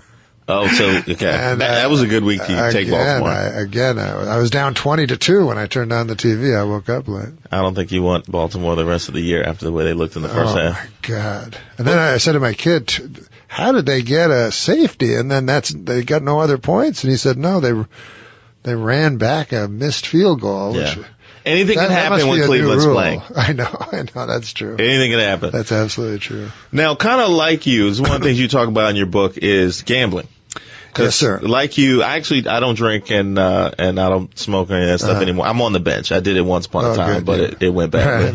Me too. So, will you recommend gambling? Because I need a vice. I feel like I need something in my life. No. I wouldn't recommend gambling. No. It's a lot of fun.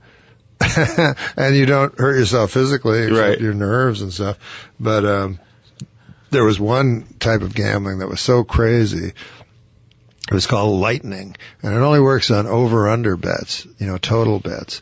But you do it in basketball. So let's say the total was 180. So you bet so many dollars per point, So you start. So let's say you bet, if you're crazy, $1,000 a point. So you start $180,000 down, and then every 2 points they get, you go. So whoa! But who does this? So every basket, your heart's racing. Every missed basket. But once it hits 180, then it's $2,000 per basket. So then you're like in a dreamland. And then if it hits overtime, you're like, oh my God! So that's the craziest thing of it, because right from the first whistle, everything's important. But you can't do that with like a J.R. Smith game or anything like that. No.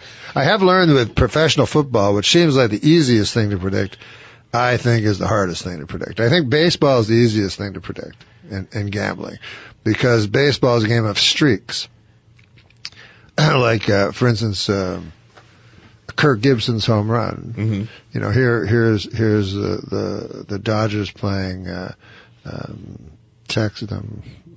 Oakland, a much superior team, and Kirk Gibson hits a home run. And what game does he hit the home run in? Game 1. Was that game 1? Yeah. I thought it was a series decided. Yeah, Wait, exactly. so he's out there pumping his fists in game 1? Yeah. You don't pump your fists in game 1. That's what's amazing about baseball. I didn't know that. So it was just assumed that they would win because of this dramatic thing that happened in game 1, and sure of all they did. And Bill Buckner as well. A lot of people think that was game 7. I know, they do. Isn't that amazing? Yeah.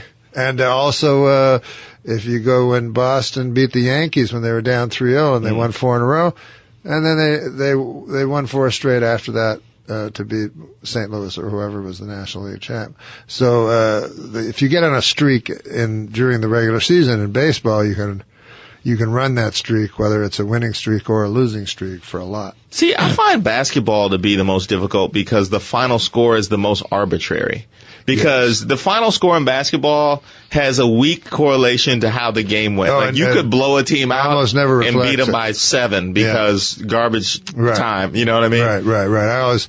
You're always telling your friends, no, it was different than different than the ticker looks. Yeah. And you got a bunch of scrubs in there, and or it's a close game, and then suddenly it's fouled, and all of a sudden they win by 14, or it's a tie game, and then they win by 9 in overtime. Yep. You know what I mean? It's any crazy thing can happen. Now, are you out of the game now? I say football is the hardest because the ball's not round.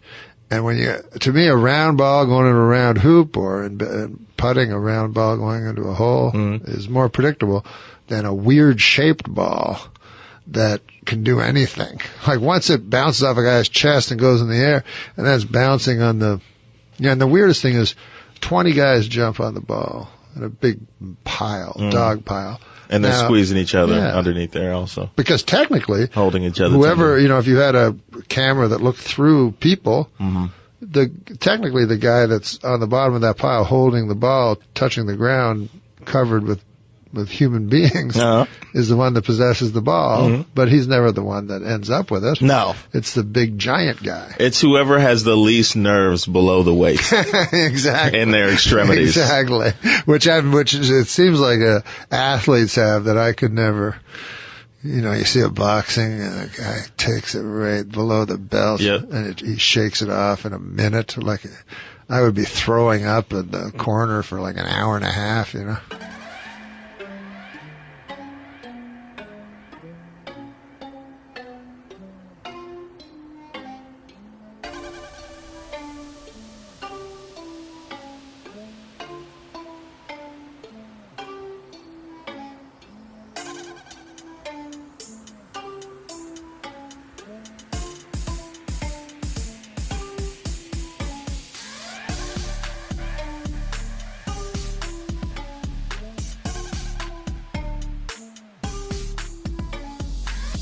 Today. The list of kind words goes on, and today we are joined by his friend and former co-star, actor Daryl Hammond. Hi, Daryl. Thanks for joining us today. Hey there. Good morning. How are you? Okay. Well, Daryl, you took to Twitter in the wake of this news, writing, "R.I.P. my dazzling friend. There was no one funnier than Norm. Hardest I ever laughed was with him. I will miss you and your friendship." So many people are talking about him and his work in the industry, but you actually knew him personally. So can you tell us just a bit of what it was like being his friend?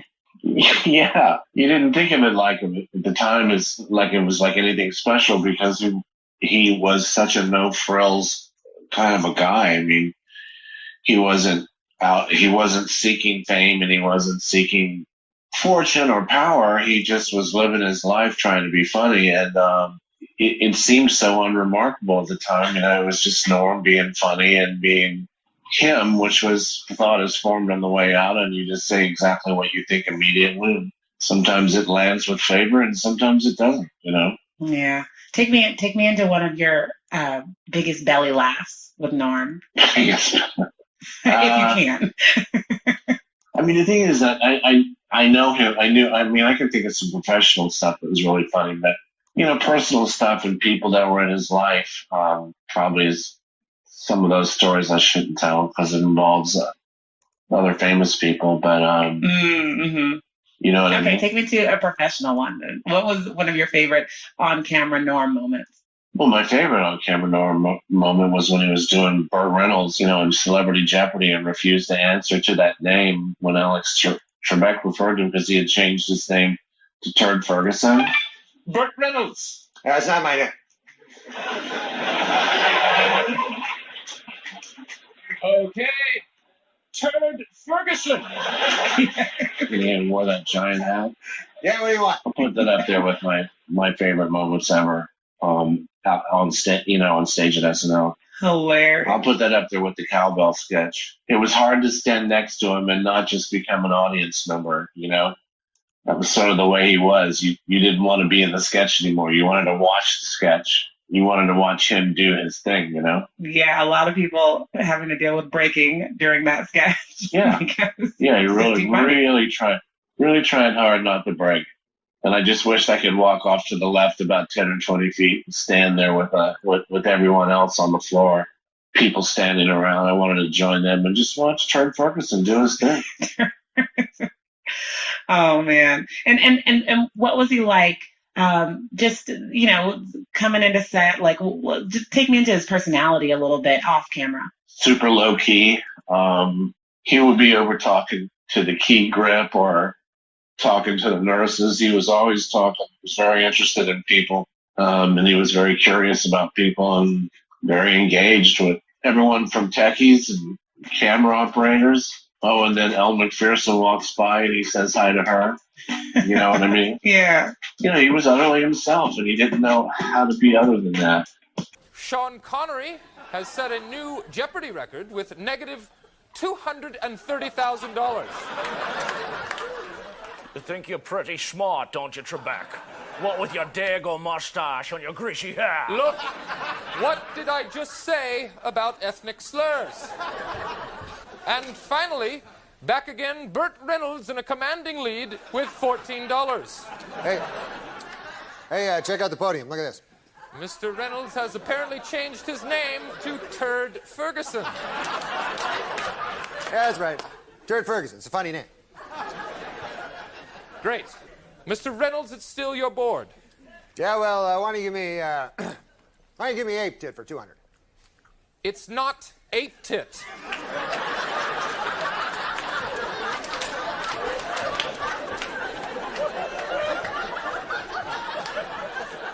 It's a petite, never mind. Yeah, I'll take the condom thing for 8,000.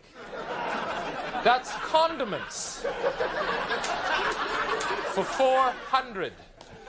This condiment is made from mustard seed. This is the sound a doggy makes. Mr. Connery. Moo. No. Well, that's the sound your mother made last night. Burt Reynolds. That's not my name. Okay. Turd Ferguson. Yeah, what do you want? You buzzed in. No, I didn't. Yes, you did. Yeah, well, that's your opinion. Mr. Reynolds, what are you doing? Yeah, I found this backstage. Oversized hat. It's funny. No, it's not. Sure it is. It's funny. It's funny because it's bigger than a normal hat. I see that. Get back to your podium. Yeah, I see it. Go back to your podium. It's not funny. Suck it, Trebek.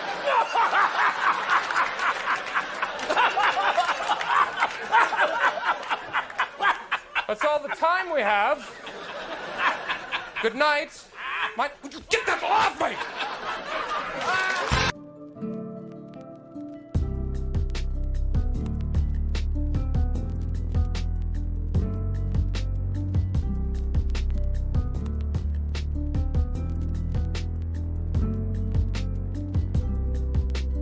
Daryl, not many people knew about Norm's battle with cancer. Did the news of his death come as a shock to you as well? Yeah. I was still seeing his name on billboards and stuff and seeing his name online. And I was even talking with him not so very long ago about doing my podcast. And I never really pursued it aggressively because it didn't seem right to have like a friend on the podcast, like someone that you hung out with and knew in a different context. Mm-hmm. I don't know. I feel like I would just like to stay friends. Wow, and it sounds like he was himself to the end. Can you just take me? You mentioned it, but can you take me into a little bit of when you last got to talk to him and just kind of spend some time, even if it was just on the phone? I think the last time I spoke with him at real length, like, the in-depth kind of conversation you would want to have with somebody, was after he took over as Colonel Sanders, which was a huge, it sounds paltry now, but it was a big job. And I loved it. And KFC replaced me with him. And so the interesting part about him was he should have been on this big victory lap. Yeah. Incredibly great job. And he was going on the air and talking to people like that the KFC should have replaced me because I was the best one. He was more concerned. You can't fake that.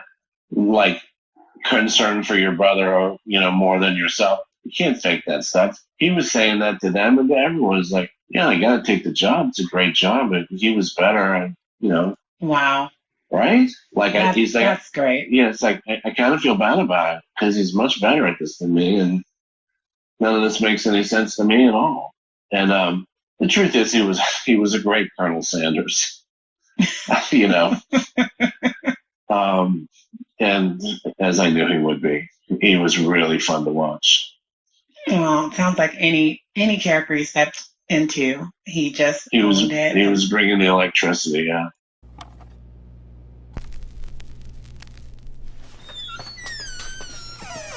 Howdy, folks. It's me, Colonel Sanders. I've been gone for a while, and boy, howdy, have things changed. Nowadays, you got your International Space Station, your double-sided tape, your cargo pants. You seen these pants? That's too many pockets. But what you don't always seem to have these days is my Kentucky Fried Chicken. Well, I'm here to change that, folks. I'm here to make sure my chicken's still as tasty and delicious as it ever was. I'm Colonel Sanders. And I'm back, America. I'm back, America! It's still finger-licking good. Here are some slides from my research trip down to Nashville. Now, here I am at the airport. Here I am trying classic Nashville hot chicken with its spicy, smoky flavor. Here I am thinking, man, this would be great with my crispy hand-prepared chicken. Here I am writing down the recipe. And here I am with KFC's new Nashville hot chicken. Straight from Nashville for a limited time only.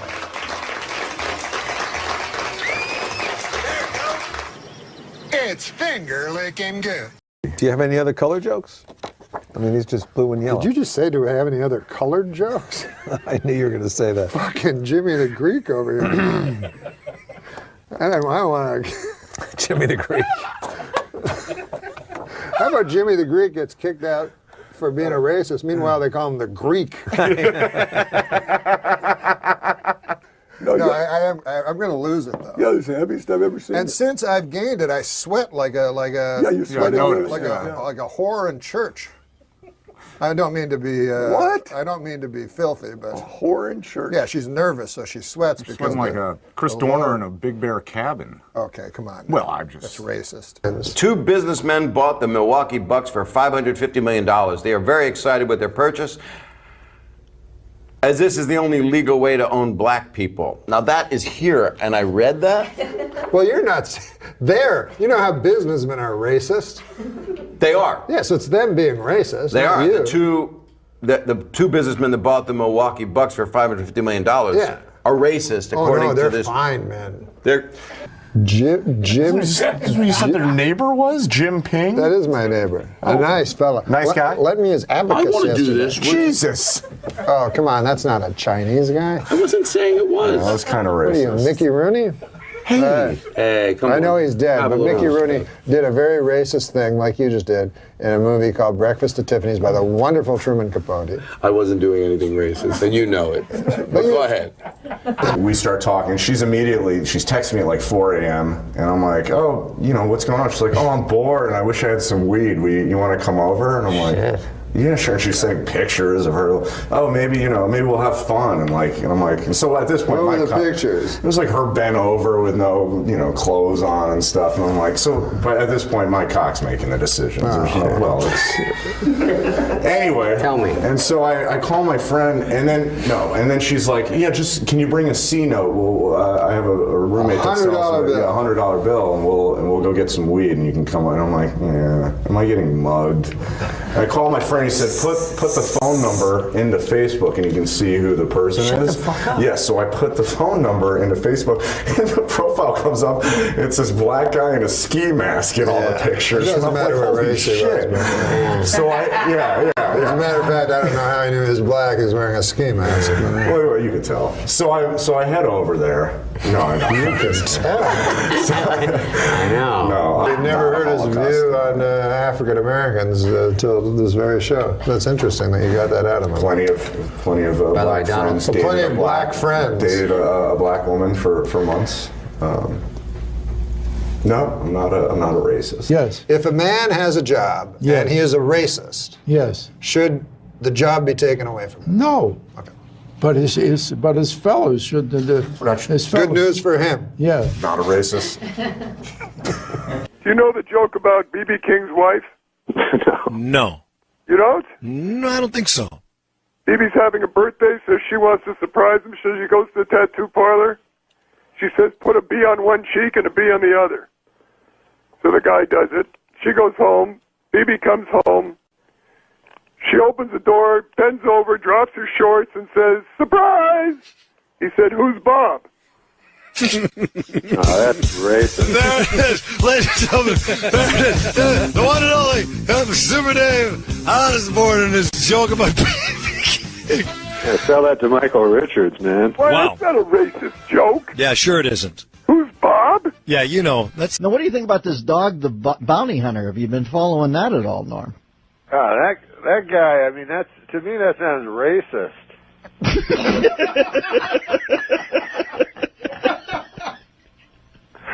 But like you gotta remember that even though that is a racist comment, listen, man, we've all known bounty hunters in our time, and they have that thing like curse like a sailor. Well, that could go for bounty hunters just as well. They just chose sailor. Those guys. I mean, they're not like you or me, No, they're bounty hunters. If you choose that as your career, you're a bounty hunter. Listen, some salty language is not going to be You may as well just be a longshoreman. No, there's nothing worse than bounty hunting. Norm, you're a genius. All right, we got a couple minutes left. Anything else you want to lay on the listeners before we leave today? That was funny, that bounty hunting thing. Seems like he's going to get a pass on it, right? I don't think so, Norm. I think he's in trouble. Are his bounty hunting days over? Where's he go from that? We can't keep you on. I'm sorry, but, you have to... you have a public image of hunting down criminals in their hotel rooms, diving at them in the middle of the night and beating them up. We can't have you saying racist things.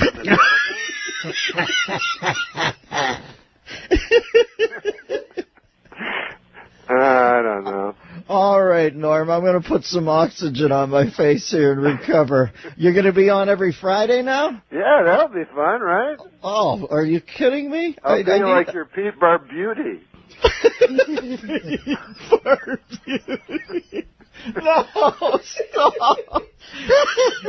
Chuck Mangione references be far behind.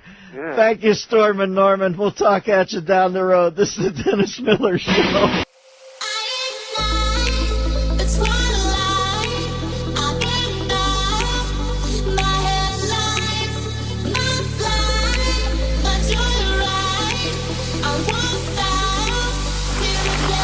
Norm, come to my 5th grade class. I dare you.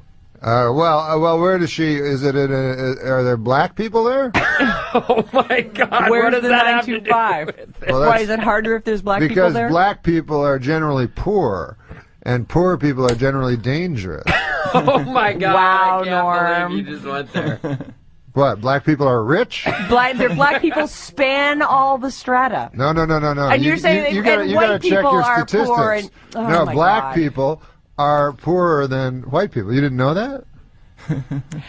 Are you telling Norm. me that you think What black? I'm saying is that I try not to pigeonhole people into black people truth. are poor, not into the truth. Listen, there's a huge ignored middle class black population out there. How dare you say black people are poor and therefore dangerous? Because I want them to be not poor. That's why. And really, how are you what's your plan? My plan is to first of all admit that the black people have less money than white people. Because we Black live in a people, racist our phone number is society. 800-400-FM97. If you'd like to talk with Norm MacDonald, I'm sure he'd love to take your call Absolutely. right now. Michelle, you're on the air. I just wanted to say that was one of the funniest things I've ever heard. And you need What, that black you're people not- are poor? It's no, hilarious.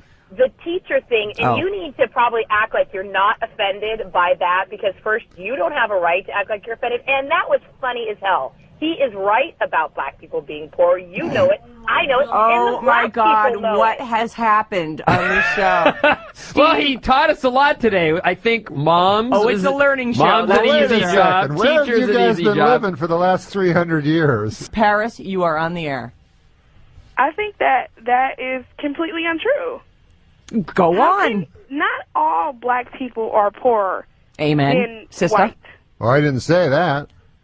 That's what you No, said. you said I black said people black have people less money have than less white people. money than white people. You've yeah. been to West Virginia? Because there's some white people with no money there. Well, exactly. Well, okay. You're saying one black person has more money than one Yeah, white okay, person. like, what True. about Eddie Murphy? Yeah, what about Eddie Murphy? You're Yeah. saying by and No, large, you're right. if you You're break right. it down. You're right. Yeah, of course, black people have less money than white people. As not an average. true. Not all black people have less money than white people. Oh but he's my talking God. in Oh okay. my We all God. get what he's saying. Listen. Guys in wheelchair. There's a guy in a wheelchair that can go faster than me in a race. But if I said guys in wheelchairs are generally slower than me, come The on. way you said it was so harsh that to Give say... your head a shake. Give your head a shake. Oh, my God. All right, thank you. Hey, it's Danielle from Big Brother. Famously black woman. Where's my 40 acres and a mule? I need my 40 acres and a mule. But you know what? He's right. Yeah. Go on, Danielle.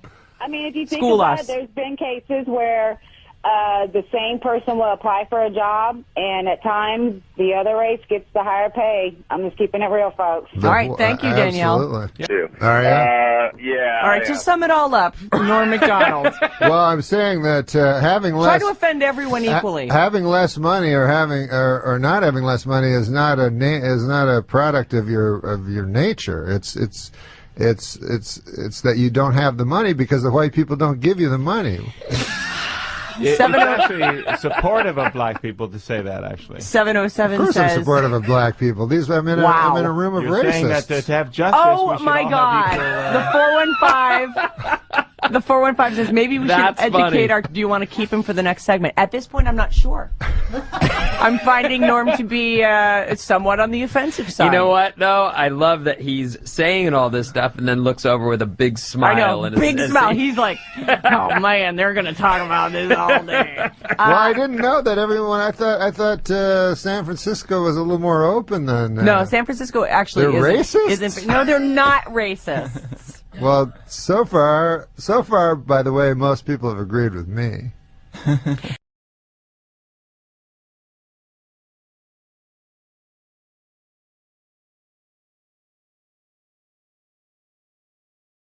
They were just about to start, and Jimmy said, "Can I talk to you, buddy?" I said, "Of course." So we went back, and he said he was very broken up about it. He didn't want this, but he said, "I don't know what to do."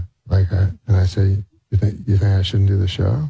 He said, "It's just I have so much pressure from people, He goes, "People are crying." I said, "People are crying? People are crying?" He said, "Yeah." He said, "Like senior producers are crying." I was like, good Lord. I go, well, bring them in and let me talk to them. I don't want to make people cry, you know? Right. I didn't even know I had the capacity to make people cry, to tell you the truth. Right. So I felt so bad from that comment. And then, so Jimmy said, come back whenever you want, but I think it'll hurt the show tonight. And I said, well, Jimmy, I don't want to hurt your show. That's the last thing I want to do is hurt your show. He said, Jimmy Fallon came up to him in the dressing room and said, people were crying. And he goes, people are crying. Oh, my God. People are pussies. Well, and that's why Norm people was are like, fucking pussies. We don't need to accommodate you because you're pussy and you're crying. We have, it's like emergency fire departments. Now there's emergency torch departments. Something happens. People, they run out with a flaming torch. Let's get them out and go. So he was literally at the show in the green room. Because Jimmy went back to talk to him, Jimmy Fallon, and said, like, what do we do about this, buddy? This was the article that just came out. The other thing I never figure out with all this stuff is Norm MacDonald comes on, does his sit-down bit, makes everyone laugh, and then leaves. Is there anyone in the audience with their arms folded going, well, I can't enjoy this after reading that article he did several weeks ago? Or is there who would even know? Did you guys know? No. And that was the other thing in the article. It said, and I'm sorry I don't have it in front of me, but one of the producers, I believe, suggested that Norm open the show with an apology. And Norm goes, it's not my show. What do you mean I opened the show with an apology? So they were just trying to figure this out, and then they just canceled it. Well, he's now my least favorite Jimmy. I tell you, if there was just a now, remember now? Yeah. I don't think I said now. You did actually. I don't think I said. Check the tape. Check the tape. Remember, the old instinct would have been like, "Hey, let's lead your segment with this. We'll handle this in a funny way, but you can still get in whatever you need to say if you want to say it. Then you do several jokes, and we get the hell out of here. We'll go for a nightcap." Well, and that's what they said. They said, "Do we open with this? Once you're sitting down?" And he said, "Well, that kind of ruins the mood of the jokes. Why don't we address it at the end?" And they said it was just too much of a thing. Listen, I'm sorry. Fallon is a pussy because Fallon ultimately is in charge. He just had the thought, like, oh, wow, Jimmy Fallon took the pussy way out. He is a pussy because I've been around, Jeff's been around. Ultimately, when the guy with his name on the show says, hey, here's what I want to do. I really feel like this is what we're going to do. You can kind of veto, override anyone. It's probably a little less back than it was with, back in Letterman and Johnny Carson and all that kind of stuff. But you can just go, I'll handle this. We can do this. Yeah. I'm not going to walk down the hall and tell this guy who's been in the business 10 years longer than me that he can't come on and crack wise because he was actually truthful when somebody baited him into a question, probably, for the Los Angeles Times. So he's a pussy. Whoever was crying should just be fucking shit-canned. You want to know about people who need to be shit-canned? You want that person on your crew? And by the way, no one was crying. And if they were crying, they're unstable. Yeah. There's something wrong with that.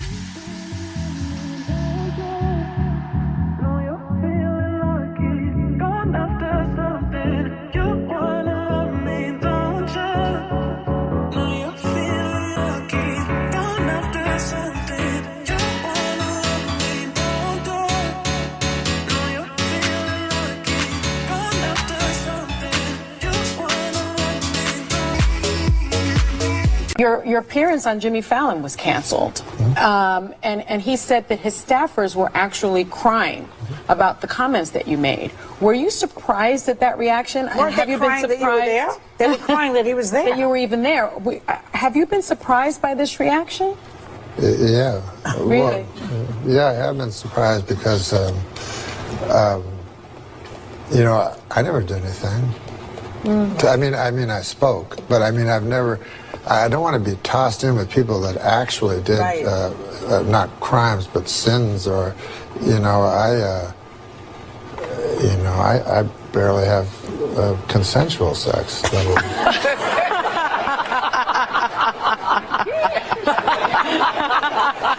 Oh, they all have consent. It's all consensual. When Mr. Happy comes out, it's all consensual. There's a girl that used to hang around SNL. So she'd be standing like this far from you, and her breast would be touching your shoulder. You know what I mean? Like it was insane. And it's not her fault. No, of course not. But It's just your human body. You know, they broke It's up. like saying, God, Norm, he stands near me. His cock is nowhere near me. Can you believe this guy? Sorry. I just want the new people. Oh, hey, guess what? There's a young girl that's middling attractive that swears a lot. Let's get her. What? Is that the new fucking thing? Yeah. Sarah Silverman, hysterical. Right. Who's funnier than her? Nobody. No, except dudes. But, Nobody. but I think she spawned these other ladies that they forget that she's funny, and they think the whole point is just to be semi-hot, attractive, and then talk about sucking cock. And you got to crazy show a shit. lot of leg. You got to show a lot of leg with little skirts on, and then talk about sucking cock and manipulating balls with your hand, and it's hysterical. Bring back Phyllis Diller. Some ugly old bag. Rosemary. Rosemary. Those are the funny ladies. Wow. Whoa, that is old. The funny ladies always used to be ugly old bags. Or Roseanne. You know. Have you ever had a job other than show business? No, right? No, I mean, I was a waitress, but... Pretty quick, though. Yeah, you It was the first time I ever saw a penis. When you were a waitress? Yeah. My boss. Jesus. Can you change perception? Like one time I remember there was a magazine and it said, Elle or some ladies magazine, big breasts are out. And I was like, can you really do that? And like, so 1996, those huge juicy tits. Yeah. Everybody hates those big, heavy, juicy tits. Gross. Icky. No offense, but it sounds like some fucking commie gobbledygook. You got me, Norm. Oh, baby. Hey, That's dangerous. it is dangerous. Oh, here we go. We've got creator and the star of Comedy Central's hit series, the Sarah Silverman program, and she's a member of the comedy collective Jash, and also Sarah Silverman is a wonderful person that I'm really happy to be around right now. Thank you, Jenny Slate. Straight up, sunglasses. You know how I feel about you and about sunglasses. How do you feel? I feel good. I hope this our bit works out. We'll see. It'll be fun. Hey, Norm, thanks for dressing up. Hey, Sarah, listen, man. Congratulations. That's the 100th time that joke's been done tonight. But I also want to tell you, I have a bet with Daniel Kellison, a rather large figure. Daniel Kelson, who put this whole thing together, way over his head. He says you can explain what the fuck Jash is. Jash is pay up, fucker. Jash is a comedy collective, a United Artists, if you will. Uniting myself, Reggie Watts, Michael Cera, and Tim and Eric. And what do? We do whatever we dream up. We shoot it, and it goes on there. We can fail, we can do well. It's total freedom. No offense, but it sounds like some fucking commie gobbledygook. You got me, Norm. I mean, I've never heard the word collective. I know, but Leon Daniel Trotsky. puts buzzwords in my head, and then I just blind. All the stars are here. Bobby McFerrin just showed up. Norm, didn't you used to host the news on Saturday Night I know, Live? man. This whole thing's got me thinking I gotta fucking get back on TV. I was at a party with a friend and I noticed you first, and you returned my gaze, knew how to quench my thirst. You took me to that room like a dream come true. The dance you performed was just for me and you. Kisses on the neck, then you work your way down. Let yourself go for me all around town. Seductively stood. Most embarrassing moment of your life? So many to choose from. I know you've mined probably a few of them for your little stand-up sketches. I have to be honest. I want a new scab peeled off here. I've never said this out loud.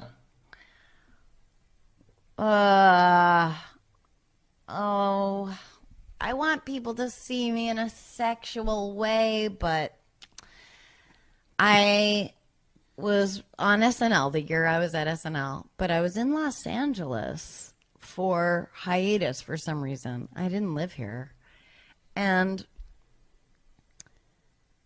I went to I was having dinner, and then I was going to take the red eye back, and I was to pick up Norm MacDonald in my rental car, and we're on the same flight back. But I think he was in first class and I was in coach.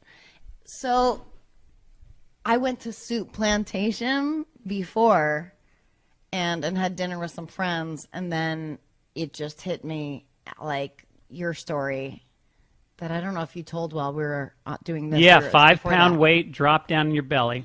That happened to me, and I had the diarrhea of a lifetime in the bathroom at Soup Plantation. Like, Not a luxurious like bathroom. when you think it's over and you've cleaned up and you're getting up and you stand up and you go, oh my God, it's starting all over again. It was like that. It was like I was sweating, like I wanted to take my shirt off. Yeah, and you've already wiped thinking it was done. Now Yeah. you got to wipe again. And I'm very meticulous. I mean, I front to back.